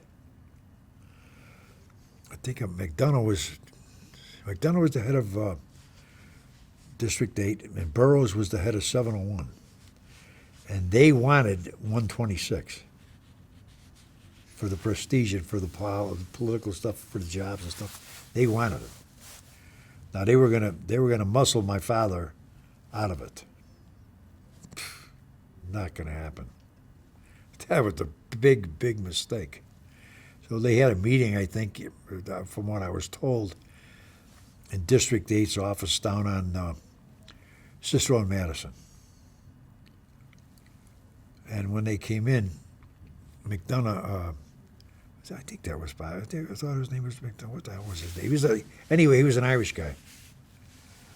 And he had a pistol on the desk. So when they came in. So these two guys are going to tell my old man just what they're going to do and how they're going to do it. And he just sits there and listens. And finally, I guess he took enough and he said, hey, he says, you're not going to do a goddamn thing about anything. Because at that time, the guy that was the president was his real good friend, tight friend. So they weren't going to do anything. So he told the guy from District 8, he says, now, I don't know what that pistol's there for. He says, but what I should do is take it and shove it up your ass and blow your brains out. He said, now I'm leaving, so I'll see you boys later. That was the end of that distrust. But they wanted our local real bad, for the prestige and that went along with it. But neither one of them knew anybody. Didn't know anybody. It would have went right down the drain. District 8, they had some real winners in there, boy. George Janis was a pain in the ass. He was useless. Mike Connolly was a real good guy when he was out of it. Kyle Gallman, rat number one, awful. Then he got to be the administrative assistant to, I think the name of the vice president. He came in here from Washington, an ex-Marine or whatever the hell he was, and he was going to run the show, and he had Carl as his assistant, AA guy. So he and I didn't hit it off real good. He had called me one day, and he had asked me if I was going to the automotive conference in New York. I said, no, I'm not. He said, well, I have a meeting set up for you and the guy from New York. I said, well, I said, that's a great idea. I said, but you forgot to tell me that. I said, you never told me that, or I would have gone if you'd have told me. I said, but I'm not going. So he says, you're not going. I said, that's it. So he went to Gallman. He says, hey, what is it with this guy? And Gallman says, well, he says, he does pretty much what he wants to do. He says, yeah, I can see that. And I did do pretty much what I wanted to do. And it wasn't my fault that I didn't go. I would have gone. He's the boss. I would have gone. But he didn't tell me, so I didn't go. And then he sent me down to, oh, God. We went down to the Maquiladora thing in Mexico. Are you familiar with that? Oh. It's just the other side of Tijuana. So we stayed in San Diego and took a bus down to this Maquiladora thing. Oh, it was awful. Now, up on the top here on the hill were all these factories, or not factories, like companies, the headquarters. Beautiful, looked like Oak Brook. Beautiful lawns and gorgeous buildings, and oh, it's magnificent. Now, if you look down the hill at the bottom, there's a little creek running through there, and over here is an old battery company where they left the batteries out, and all the battery acid is running down the hill into the creek. Well, this is where the people that work in these factories live, in cardboard boxes or shipping crates that they buy. Not given, they buy. No water, no electricity, no air conditioning, no nothing. Nothing. So we're going to see this. Can you imagine that? We're going to see this. So we get down there, and we pull up in this big, beautiful bus. Now we're going to get out of the bus, and we're going to walk through where these poor devils are living. I said, I'm not doing that. I'm not getting out. I said, they need us walking through and looking at the poverty they're living in. I said, I'm not doing that. So I didn't get off the bus. And I stayed with Brown's wife. Brown's wife. I stayed on the bus with her. I said, I'm not going. So Herb Elam, who's the head of 701, said, if you pull up with a golf cart, he'll get off. I said, shut up, will you? So didn't get off the bus. Now the next move was, where the hell did we go? It was awful. It was nasty. Now the next move was we're going to go for lunch. They made packed lunches and beer and eat out in the at a park. 90 degrees out. Now I got the bus driver in my back pocket. His name was Bob, a black guy, retired Air Force guy. I said, Bob, stay close. They all get off the bus. Everybody gets off the bus. I said, Bob, shut the door. Pull the bus down about a block and a half. I said, okay, here's where we're having our lunch. Air-conditioned bus. I'm not getting off the bus. Had a few beers. Had a nice sandwich with Bob. I said, let's go back. Turn around the block. They're like rats out there dying in the sun. On the bus they go. Now we're going to go to City Hall to tell these people what we think. Like as if they give a fat rat's ass what we think. They don't care. But we're going to tell them, though. Over to City Hall we go. I'm not getting off the bus. I'm not going in there. What are you, it's crazy? They could care less about what you think. So I didn't get off the bus. So now we got a bunch of sandwiches left. And we got a bunch of beer left and pop and water. So I said to Bob, I said, I'm going to give all this stuff to these kids. He said, Jesus, Tom, don't do that. He said, if you start, he said, there'll be 300 kids around this bus and nothing flat. I said, well, I'll tell you what. I'm going to give it away till we run out. I'm not going to give them beer, but I'll give them the pop and the sandwiches and the water and whatever. He said, okay. So that's where the bus is surrounded with kids. I give away all the stuff except for the beer because they're little kids. Every kid, every single kid I gave something to said thank you. Every kid. So now, here come the people back on the bus. Oh, man, give me a drink. We're out of everything. I said, I gave it to a bunch of kids, for Christ's sake. Well, I thought they were going to shoot me. But that was the end of that escapade. That was another one of those awful ideas. And this guy that was the vice president then, he was a mean little guy. Yeah, we went to Kansas City once with him. And that son of a gun, I don't even know what the hell we were doing there. But we go to Kansas City, and we're sitting out in front. I'm sitting out in front with Tom Verne, who was a 701 guy. And we're talking back and forth, and we're going with this, and we had gone for dinner, and I said, okay, I said, one of the guys from 701, I said, I'll meet you here at 7 o'clock in the morning. We're going to Mass. So he and I are going to go to Mass together. So I get down there at 6:30, whatever it is, and naturally he's not there. But there's a woman there, drop dead gorgeous. Ooh. I mean, she had more gold on her, for Christ's sake. I mean, she looked like a sunken treasure ship. She said, could I bum a ride to church with you? I said, sure you can. Why? God bless you. Come on. So off we go. He doesn't show up. The two of us go. We go to church, and we come back. And I'm thinking to myself, boy, that woman is a knockout. My God. He had a guest speaker coming in from Brazil or somewhere in South America, who was some big labor guy down there or whatever the hell he was. This was his wife. Oh, my God. So his wife, Mary, the vice president, comes to me. She said, hey, I want to thank you for taking care of whatever the hell her name was and taking her to church. I said, how'd you know it was me? She said, I knew it was. She said, she described you. I knew exactly who it was. I said, well, she's a real nice lady. But, I mean, then again, we're going to go through the Harley-Davidson. I don't want to go to the Harley-Davidson thing. Where's the pool? So Vernon and I went to the pool. I tried to stay away as much as I could without getting myself in trouble. And I always had a good excuse in case I didn't. But, I mean, I wasn't goofing off. It's just I didn't have interest in it. You know, some people like it, some people don't. I didn't.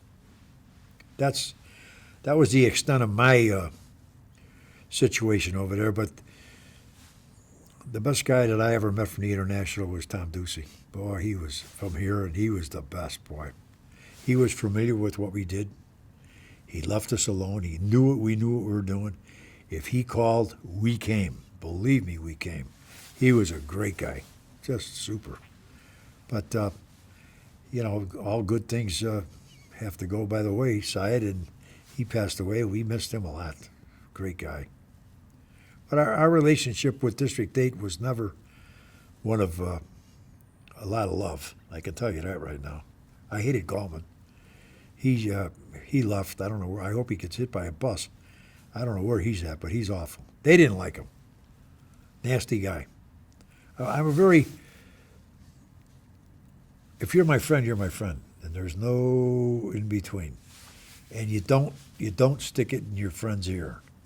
And he was put on there by a friend of mine, and then he turned around and stuck it in his ear, and ran against him and knocked him out of the box. Same thing with 701.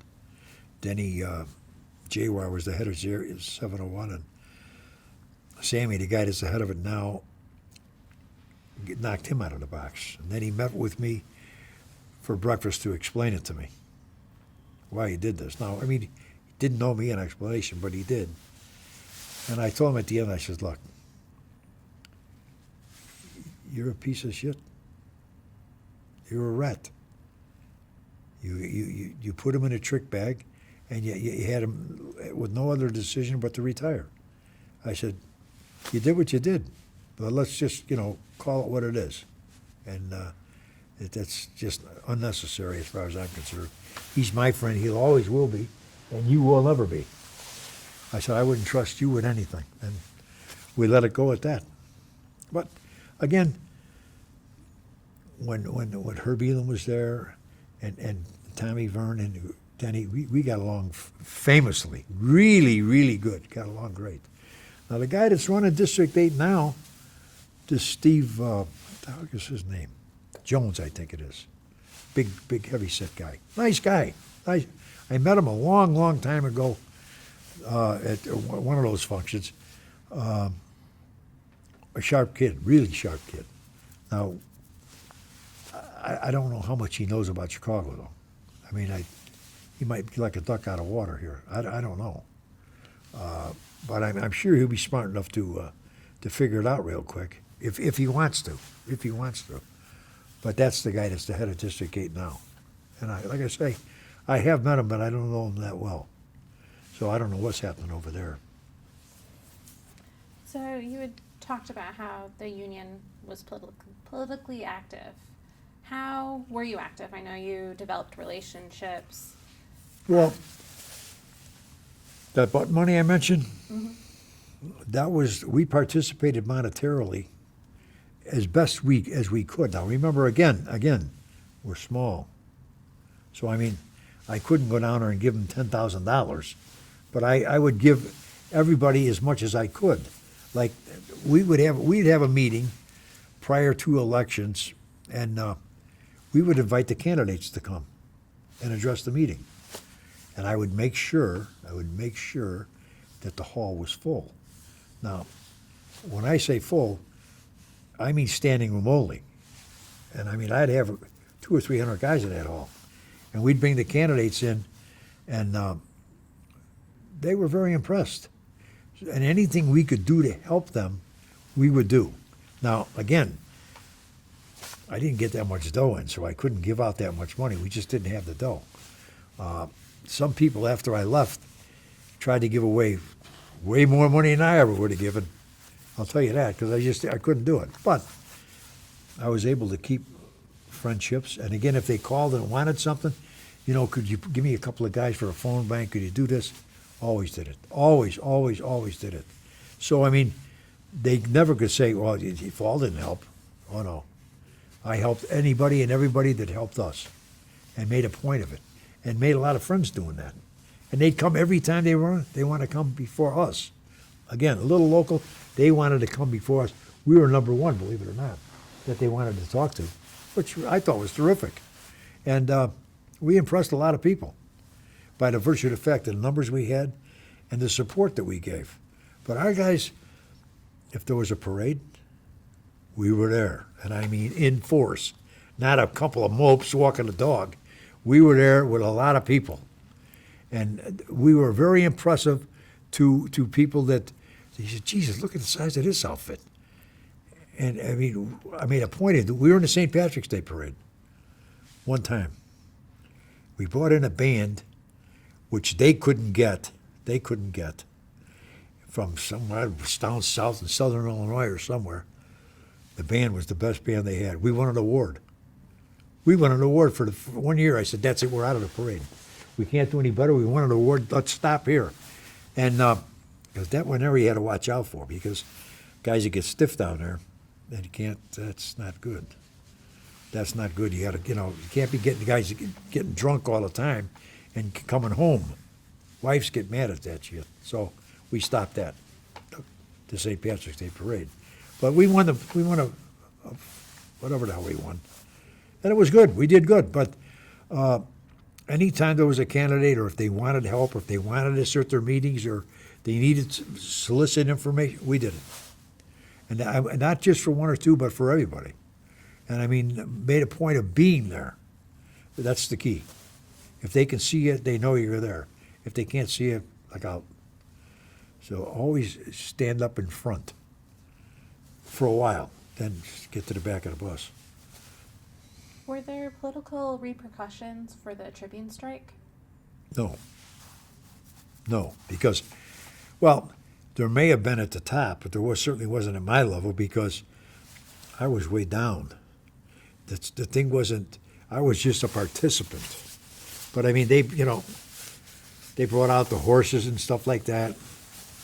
One of the guys bit the horse in the ass. That caused the trouble. The horse was jumping up in the air. Guys were starting, it was getting a little rough, so we had to, calm that down. There were some things that we shouldn't have done, but it wasn't. We weren't spearheading it, so no, we didn't catch any heat on that.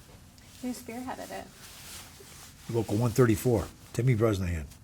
Now, he was having his troubles in the Tribune, and he's the one. I mean, I had pretty good relationships with the Tribune for the most part, and if the guys got in trouble, I certainly would go in and defend them when defense was possible, but sometimes it wasn't. But I'd still go in there like a mope. One guy, that's Larry Richardson, I'll never forget that little bugger. they were going to fire him, which they did. And I went in and he said, geez, you know, I said, Larry, I said, you know, they do have cameras here. They caught you going out in your car with some girl from upstairs. Now, what else do you think you were doing in that car that they got on film? I said, now, what defense would you like me to use? If you got one, I'd like to hear it. He said, no, that's it. We'll chalk that one off. And with the city, that was a different story. Some of the things with the city were nasty.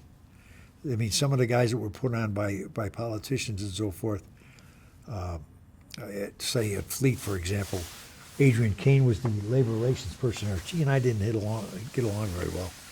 And she would call me in, and this one guy in particular, she said, well, you know, he's doing this and he's doing that and he's doing... And the guy was a bum. She was right. He was absolutely right. She said, what do you think we should do? I said, well, I think you should fire him.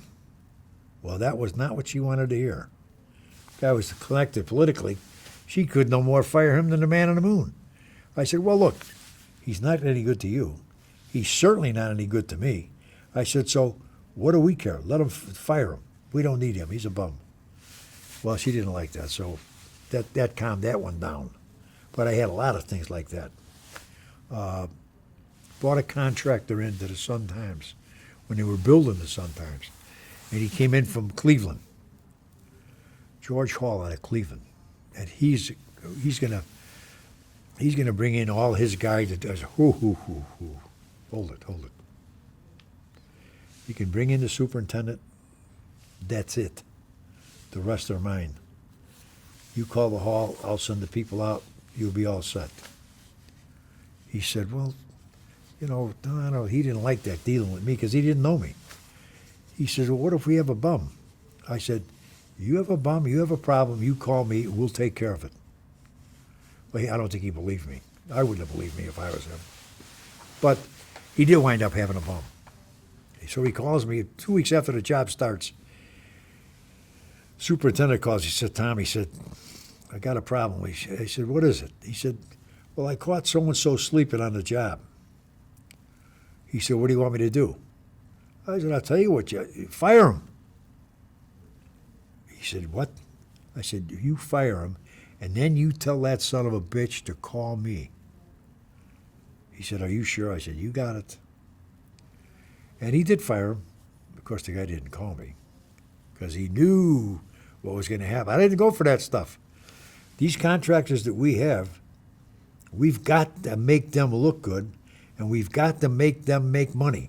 Otherwise, they don't need us. And I mean, if we're going to jeopardize that by somebody sleeping on a job, I don't need that.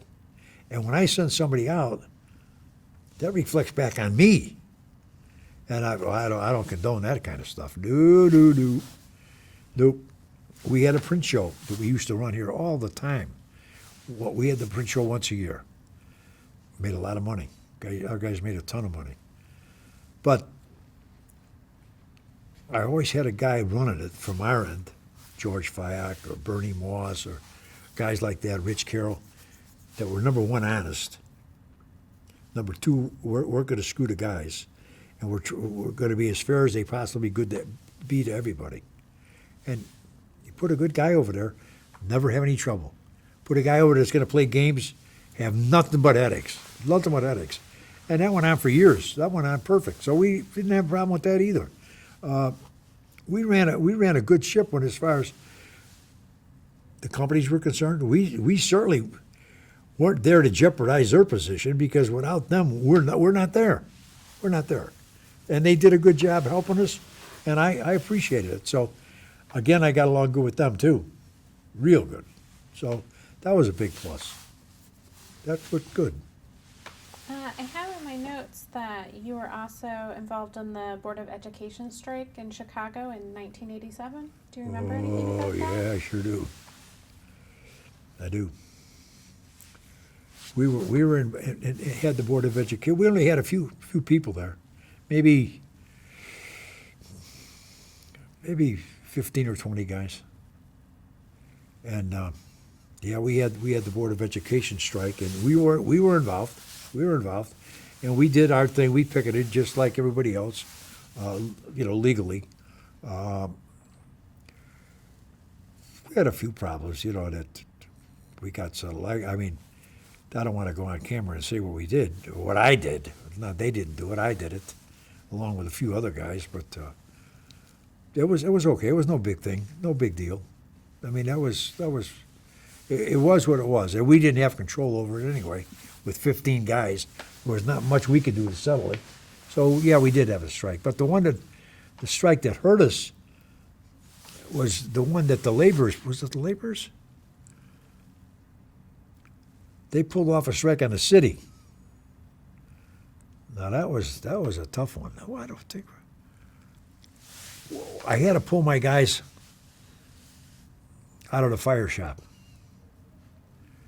in a strike, and I told them that we kept my guys out of the city for 3 days.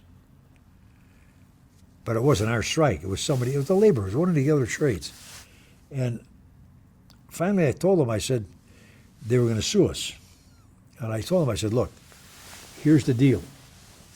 I'll keep these guys out until hell freezes over, but you guys have got to pay my legal bill. I don't have the money to pay the legal bills. These guys had tons of money. I didn't have that luxury. I said, if you don't, I got to send them back in, or we're dead. We're out of the bill. So they knew where I stood, but we kept them out 3 days on that strike because of the situation. But when they're going to sue you, you're going to have legal fees. And I didn't have the money to pay the legal fees because we never had a ton of money. When I started, which we had $20,000. $20,000 in the general fund. That's it. When I took over, we were doing a little better, and I told Virg Sardi, he had a lot of money. And I told him, I said, Virgil, I said, there's going to be times when you're going to get a check, but you're going to have to wait a while to cash it. And that's why I picked you for the job, because you got money. You can afford to do it. So he did, and there was never a problem. But when I left, I think we had $1.7 million or $1.5 million. That's pretty good. From 20 grand, that's pretty good. I was very proud of that too. And in my my button thing, I think I had, what the hell did I have in that son of a gun? Maybe 10 or 20, 10 or $15,000. No, maybe not $75,000 I had in the button money. That's when I left. So I left them in good shape money-wise.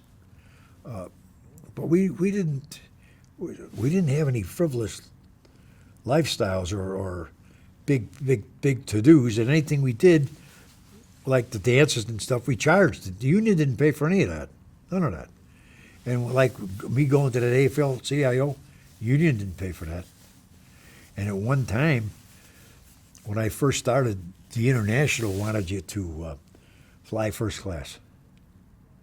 Oh yeah. So I would get the first class ticket that they would send, and I would sell it back and get a regular ticket and put the money in my general fund. The hell with them. I can use it more than they can. And that's just the way I did it. And the only thing I did that was a little kinky with them is we had permits. When a group of fellas came in from out of town and they were going to work on a particular job that we couldn't give them the people, for whatever reason, they would pay us a permit fee, which was equivalent to the dues. They'd pay us. Well, that money never got to the International. That money stayed in my general fund. In fact, I got audited. I used to love that, get audited. I get audited by the government, get audited by the International. What do I care? I mean, they might find a mistake, but they're not going to find anybody playing games. Let them come. So they sent in a guy from the machinist, and he did all of this stuff, and she said, hey, he said, what about this permit stuff? He said, where does that money go? I said, listen to this idiot. I said, it goes in my pocket. I put it there and I save it so I can buy my kids stuff for Christmas. He says, what? I said, no, you dizzy son of a bitch. It goes into the general fund.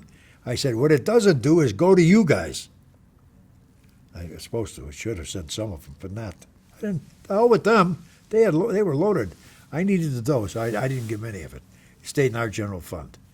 And he just shook his head. He said, okay, no problem. But I used to love to get audited. They'd send in the Fed guys, black lady come in. I'd say, you want a hot dog? Oh, no, I can't. Oh, I can't do that. I said, you need a hot dog. She said, well, okay, maybe I will. I said, good. She just don't tell anybody. But if you don't do anything wrong, you don't have to worry. Let them all come in. I don't care who comes. Let them come. We didn't live high on a hog, but we did what we had to do, and we survived better than most, and with a whole hell of a lot more respect than most. I'll tell you that. As far as machinists in this part of the country, in Illinois, and our guys were the highest paid in the entire Midwest. Highest paid. They got the construction rates. That's why we belong to the building trades. How did they get the construction rates? Through the prevailing rate concept and the building trades, because we were construction guys, machinists. We had gotten out of the building trades for whatever reason long before I was there. And when my father took over, he got us back into the building trades. Patty Sullivan was the head of the building trades at that time, and he got us right back in again. Being a part of the building trades was a big plus. Big plus. So back to that fireman strike you were talking about. Yeah. Did you ever get sued? No. Thank God, no.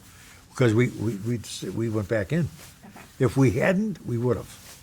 And I mean, what it would have cost us, I don't know. But whatever it would have cost us was too much. Because like I say, we didn't have a lot of dough then. I wish we did, but we didn't. And I just couldn't take a chance. The same thing when any other strike that was going to come up.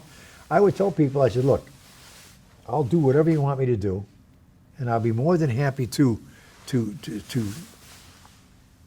abide by the picket line, for Christ's sake. I lived my whole life like that. But I can't sell this local down the drain and just totally and completely knock them out of the box by virtue of the fact that I'm on the picket line. Can't do it. And I didn't do it. I wouldn't do it. So maybe I was right and maybe I was wrong. But no, we didn't have any repercussions from that at all. None. And we had, we did good. We did good. What were contract negotiations like? With who? Well, I know with some of the cities you had a good relationship and they went well, but did you ever have some contract negotiations that didn't? Well, the cities, some of them went pretty bad. Some of them went pretty rough for a while. But we always negotiated with municipalities as a coalition. So all the unions negotiated with the city as a coalition, and I headed the coalition, like I told you, with the county and the park district and the sanitary district. We would go in as a group. Well, with the city, it was a real big group.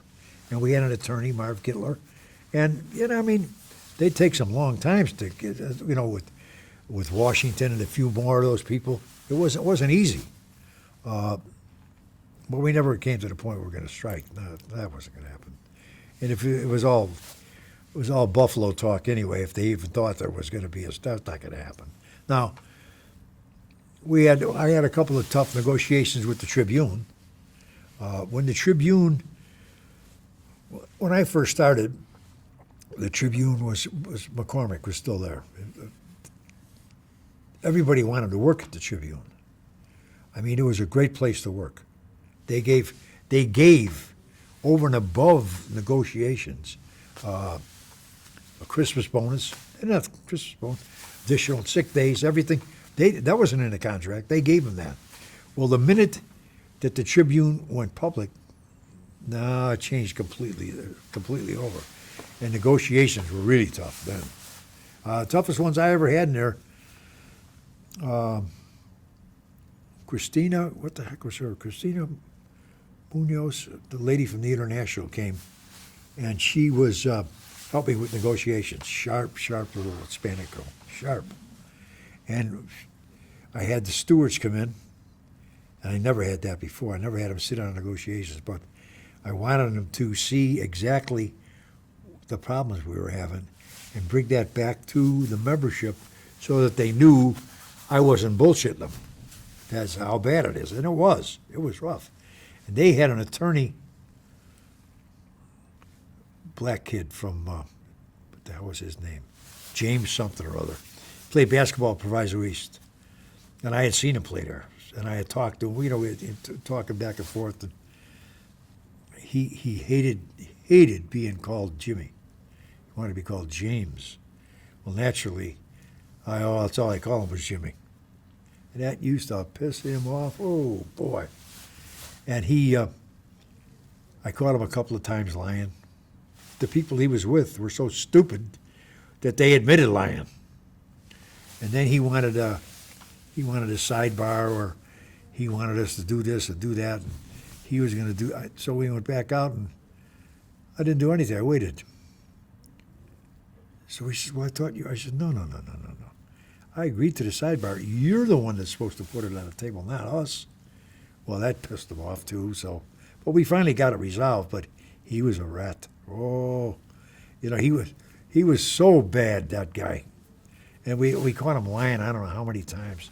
And it was comical how stupid they were. But it was okay. We had fun. But I mean, I didn't have that many confrontational negotiations. When John Carroll was there, I wish you could have seen him. We would go in with W.F. Hall and Rotoprint. And John Carroll, now you got to remember, we maybe had, how many people do we have in there? Maybe 50 or 60 in each plant, maybe 120 in all total. He'd have portfolios, and you name it, he'd have gross national product, he'd have more numbers. For Christ's sake, we'd sit there for 3 hours with him telling about how the economy's going. This is going to go here, this is going there. Here's where we're at, this is where we're at. When he left, the guy's name was Sawyer that we negotiated with. I said, Jimmy, we're not doing any of that. None of that. No bringing in papers, none of that. We're going to sit down and talk, and that'll be it. And he said, fine, Tom. But we did, and we always got along good. We always got a contract. And then they went out of business. They didn't go out of business. They moved. They moved from here to Milwaukee. And they used to print the Playboy. And that was a big thing for us. We lost a lot of jobs with that thing when they left. And it was nothing. We had a signed contract, and we had gotten along very good. Labor relations was very, very good with those two companies, but they just went to Milwaukee for whatever reason. I don't know. What the other one we had that was not very, very confrontational at all. None. We did pretty much what we wanted to do, and we got what we needed, and we didn't have to go to war very often. With only one strike in 32 years, there wasn't much trouble, thank God. I didn't like trouble. No. I'd rather be nice. What else you got? Were you in the union ever affected by national issues? Like what, for example? Any issues at the national level with labor or politics? Did it ever trickle down to the local? I don't think so. I don't know. I got to remember if there were any issues that I'm sure there were. There must have been. I just don't know what the hell they were. With the international, like I say, we try to stay out of sight, out of mind, and we did hide well. We did hide well. They never bothered us. No, they didn't. Never bothered me. I remember I was at where the hell was I at? Some kind of a staff conference when Jim Brown was the international. He was the VP here. He was out of St. Louis. Great guy. Nice guy. We were all sitting around a table, and we're talking about, I don't know what. And I got up and told him, I said, Brown, and all these guys were sitting there. I said, I'm going to tell you something. I'll stay here till I die rather than give this local to that piece of shit Gallman, who was sitting right there. I said, he's wanted this local. They wanted this local for the last 50 years. And I said, as long as I'm here, they'll never get it. And I said, he can rot in hell before he's going to. Guys were saying, holy shit. Brown is laughing. He said, holy Jesus Christ. I said, so, I mean, I'll die here. I'm not leaving. If the thought of, if you think you're going to give it to them, chalk that idea right out of your mind. So that was the end of that one. But I got along good with him, too. Another great guy. Jim Brown was a nice man and a class guy. Nice wife. His wife's name is Sheila. Sweet lady. Good guy. I got along with the guys I had to get along with. I didn't have any trouble doing that. Now, as far as trickle down from, I don't know. I mean, we did the best we could to negotiate, and we did good. Our guys made a ton of money. I mean, I used to remember in the wintertime when our guys would be working at Fleet on the trucks and on the snow fighting equipment. They made a fortune. All of our overtime was double time at that time, double time. And I used to tell them, I said, now guys, I'm preaching the hall. I said, listen, this isn't going to be forever. In June, you're not going to find this ever. I said, let's try and save some money. Well, come June, here I see these guys pulling in new trucks, new motorcycle. I said, I'll be a son of a gun. They didn't listen to me. But I tried, but they made a ton of dough, and they blew it. But that was good, I guess. They were happy, so that was none of my business, so I should just shut up. But I didn't. I mean, I was very close to the membership, as you can well imagine. When I would complete a meeting, the meeting would be over at, say, 9:15. I would have a line going all the way to the back of the hall of guys that wanted to talk to me. And I would never, ever, ever, ever leave until I talked to every single person in that line. Never. You know, some things would be personal, some things would be not, some things were trouble at work, something, whatever that was, I talked to every single guy in that line. Another reason, you can't walk away from your people. Good or bad, can't do that. And we used to have, I'll tell you how tight this local was, or how tight I was at the time. Christmas time, we'd have a Christmas brunch at Drury Lane, Oak Brook. And we had it at a number of other places too, but we finished going there. That was the best place for the thing. For the executive board and the officers, we paid our own way. Local didn't pay a dime. We paid our own way for that Christmas brunch.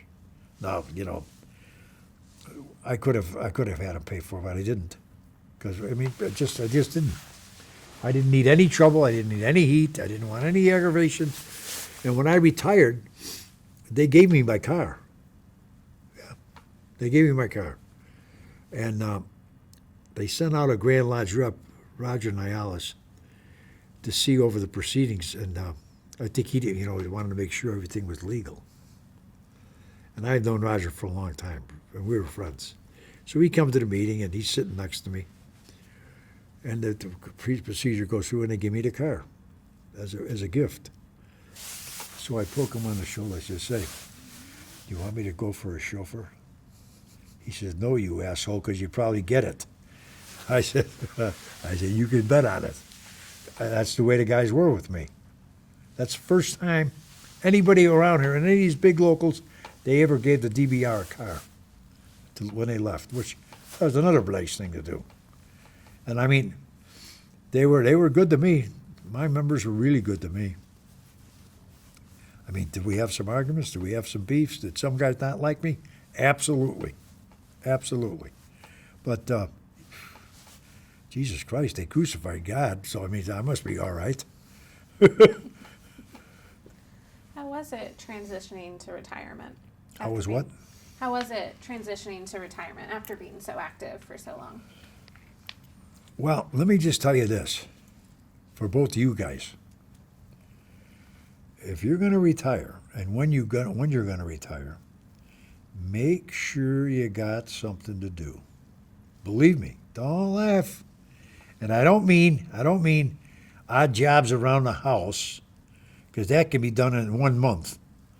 Make sure you have something in mind to do, because you gotta have. If you don't, you'll go nuts.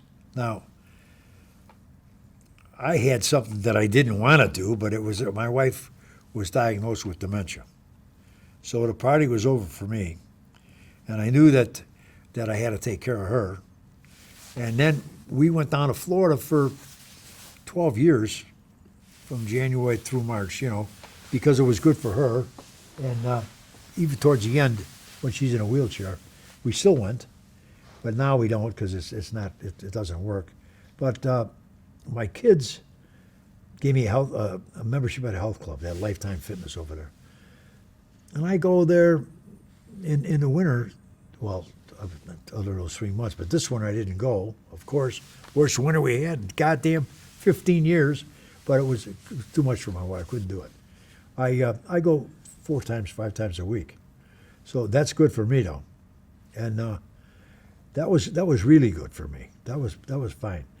But if you don't have something to do or some idea of what you want to do, like traveling, that's a bunch of baloney. Because you're going to get tired of that in 2 trips. Now, you're going to sit there and watch television all day, and you're going to die. You're going to die. You got to stay in shape, or you got to stay moving. And if you don't, just kiss your ass goodbye, because it's going to be all over. It's just not going to work. It was time for me to go, and I knew it. I knew it was time for me to go. And I was 66, that was good. They couldn't beef about that. And I knew that with her situation, it was going to get nothing but worse. And what that guy told me is pretty much what happened. It just, stepped through. And it's 12 years, though. We're still going. So, that's good enough for me. And I got caregivers now, because I couldn't do it without it. I had a heart attack, they said, but I never had a heart attack. I don't think I ever did. But like 4 years ago, maybe 3 or 4 years ago, I work at the golf course. I've been working there 30 years. Tuesday nights and Sunday nights. Now I work just Sundays, mornings. But I was wiping down the carts, and my right arm was bothering me. And I mean bothering me a lot. I tell you, myself, I work out all the time. I'm wiping with a towel here. How could this be happening? So I sat down and started smoking my cigar. And wiping. And then I said, nah, something's wrong. So I went home and I did a blood pressure thing. The machine almost blew up. So I told my son was there. I said, Jimmy, you got to give me a ride to the hospital. I said, I want to use their machine and see what's the deal. So I get over there, and I go in. I said to these 2 young guys, look, I can't stay here too long. I got to get back to work. I got a golf day tomorrow, so could you get this going? I said, I just want to use your machine. The guy says to me, mister, this isn't Sears. We use the machine, not you. I said, okay, let's go. So they put it on, and blood pressure was 295 or some ridiculous number. So I said, well, just give me a couple of pills. Let me get the hell out of here, calm this thing down. So they go in and they talk to the head of the emergency room. And they said, they call him in and say, look, you got to come in and talk to this guy. He's just like you, nuts. So in he comes. He said, look, mister, this is what we're going to do. Tomorrow we're going to try the easy way. And if that doesn't work, Tuesday we're going to try the hard way. I'll be a son of a bitch. You know it couldn't work the easy way. You know that. So, cracked the chest. Yeah. I said, no, wait a minute. How could that possibly be? I'm in good shape. I work out. He said, mister, yours is caused by stress from at home. And, I said, it was the right arm, nothing. He said, oh, could be right arm, left arm, chest, head, stomach. Could be a lot of different things, not just left arm. He said, you got here before you had a stroke. He said, you're a lucky guy. I said, yeah, I can hardly wait. So now, they operated on me. Oh, that was awful. That was not fun. Not good for me. So the first night after the operation, they gave me, I don't know what the hell they gave me, but it was not good. I got out of the bed, and I wanted to get in a beef with the security guard. They call my son at midnight to come and, this guy, you better come over, and we got problems. So he gets there, he says, what the hell are you doing? I said, I don't know. I said, this nurse is driving me nuts. He said, Sean, I'm gonna punch you right in the face. What they did was they had given me too much pain medicine along with Ambiance, that sleep thing, and I was going nuts. So the nurse said, this is typical of a guy coming out of, DTs with alcohol. My kid says, lady, the guy has one drink a month. That's all bullshit. That's not, no way in hell is that going to be true. So they had just overdosed the wrong medication. So now I get upstairs, and that was a trip from hell. So the worst, if you've ever been in a hospital, they got the worst food God ever put on earth. I got to tell you. So I got this heart thing. So I got my kids bringing in hot dogs and fries. Well, you're not supposed to, of course. Supposed to be on a heart diet, but that bullshit. Hamburgers, this and that. And I'm going nuts in there. It was awful. And they asked me to leave. You got to get out of here. You're driving us nuts. So they had people walking you because you got to be up and moving. And then you can't get out of the bed because the buzzer goes off. I said, well, then shut the buzzer off. Because when I have to go to the bathroom, I'm getting out of the bed. You're not here. Okay. So one thing led to another. Now, before I got to go home, I got to go up and down the stairs because I have stairs in my house. So it was on a Sunday. I was there 1 week. Oh, boy, I want to get out of there. Two of my guys come from here, Denny O'Connell and Peter Pops, to visit me. In comes this little tiny lady, and she says, I got to give you your test. I said, well, what is it? She said, well, you're going to go up and down the stairs. I said, lady, I can't pass this test. You can't flunk me on this test. I got to pass it, no matter what. She said, well, what if you can't go up and down it? I said, lie. I said, I got to get out of here. So we're in the stairwell. I said, lady, if I don't pass this test, these two guys are going to throw you over that railing. Well, this poor little lady, her eyes went like this. Holy, she thought, I'm only kidding. Anyway, I went up and down the stairs, and they sent me home. Less than a week later, on a Friday, I get a call from the doctor. You got to go back in the hospital. I said, I'm not going. I said, for what? She said, well, the doctor made a mistake. You could be having a stroke. Maybe you had a stroke, or maybe you're going to have one next week. I said, I don't care, I'm not going. I said, look, I'm in the backyard. I'm smoking my cigar, which you're not supposed to do, and I'm not going.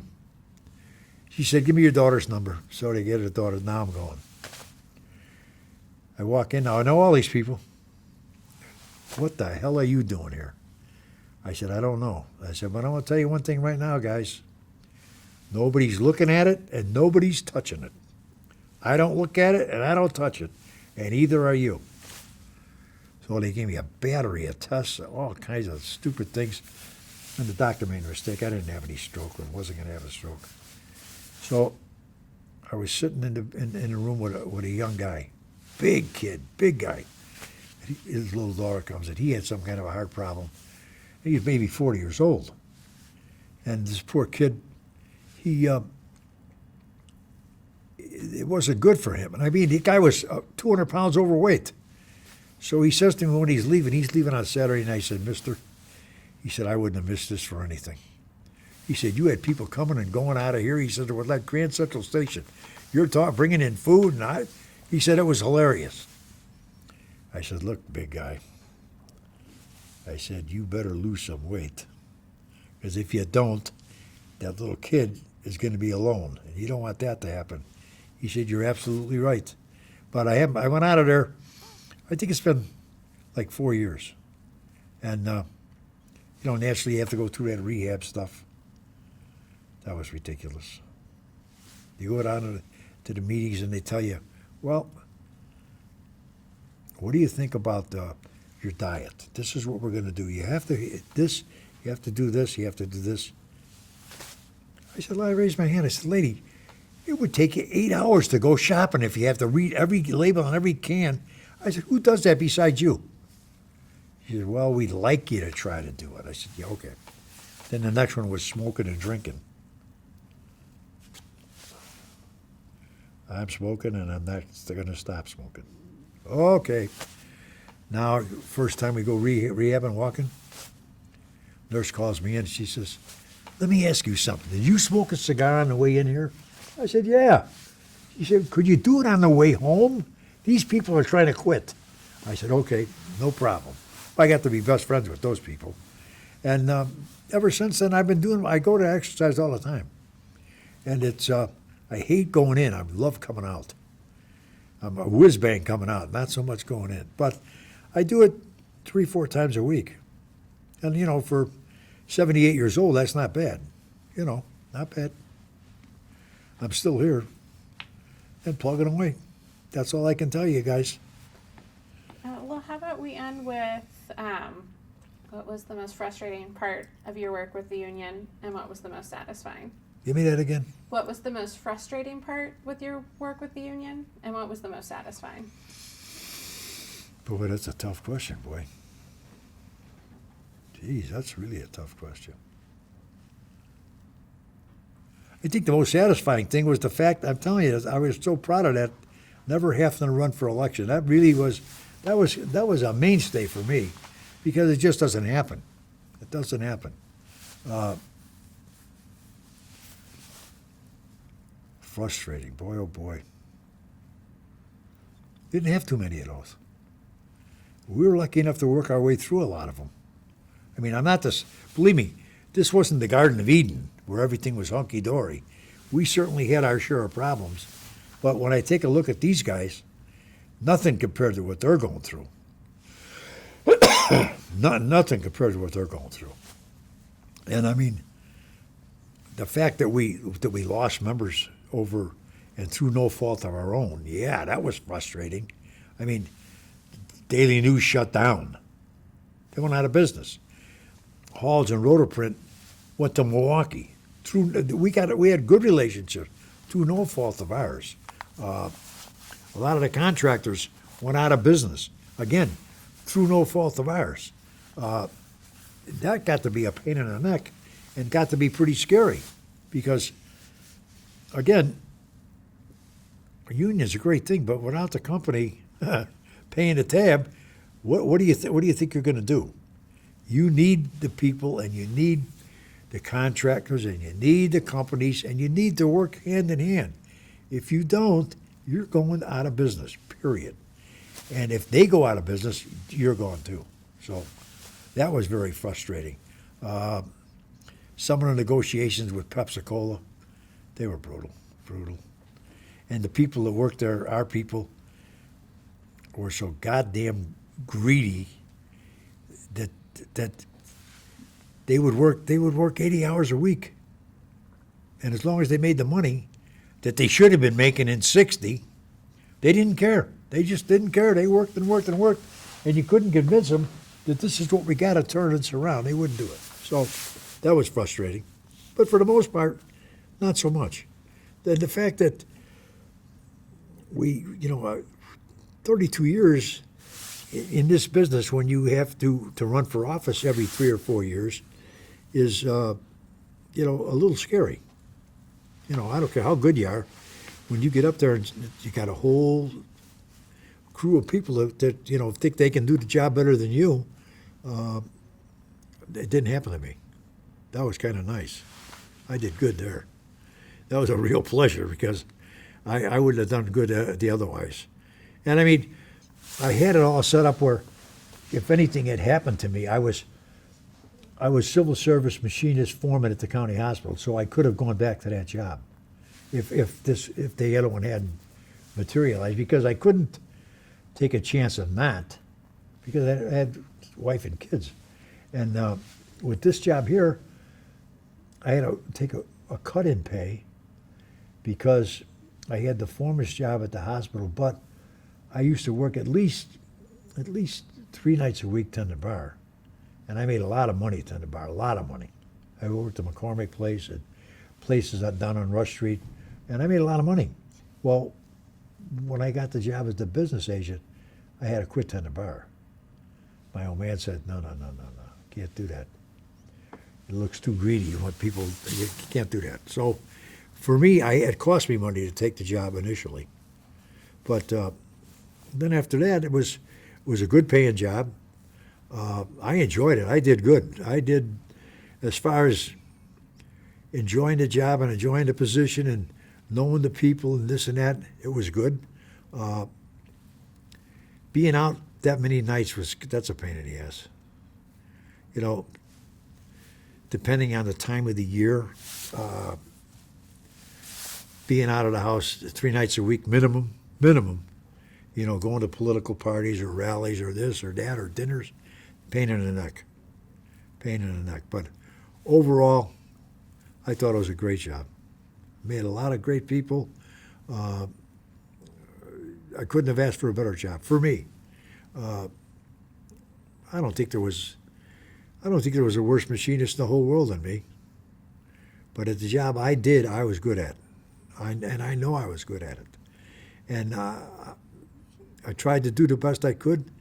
And I know that my old man told me the best. Don't ever lie to these guys. You get caught, brother, one time, and you're done. And that was true. And I never did. The hell with it. If it was bad news, it was bad news. And to think that to lie, nah, wouldn't happen. Give me your address in Georgia so I can come and visit you. I will. Yeah. Well, thank you so much for speaking with us today. Well, thanks a lot. I just hope to God that I didn't bore you. You did not. Hope I didn't bore you. And You did I a just, great job. if you edit this thing, it wouldn't bother me one bit if you edit the whole thing out. All right. But it's been a pleasure meeting you guys. Yeah, you as well. And have a safe trip home, hon. Okay, thank you. I don't know what these guys are doing or where they're at.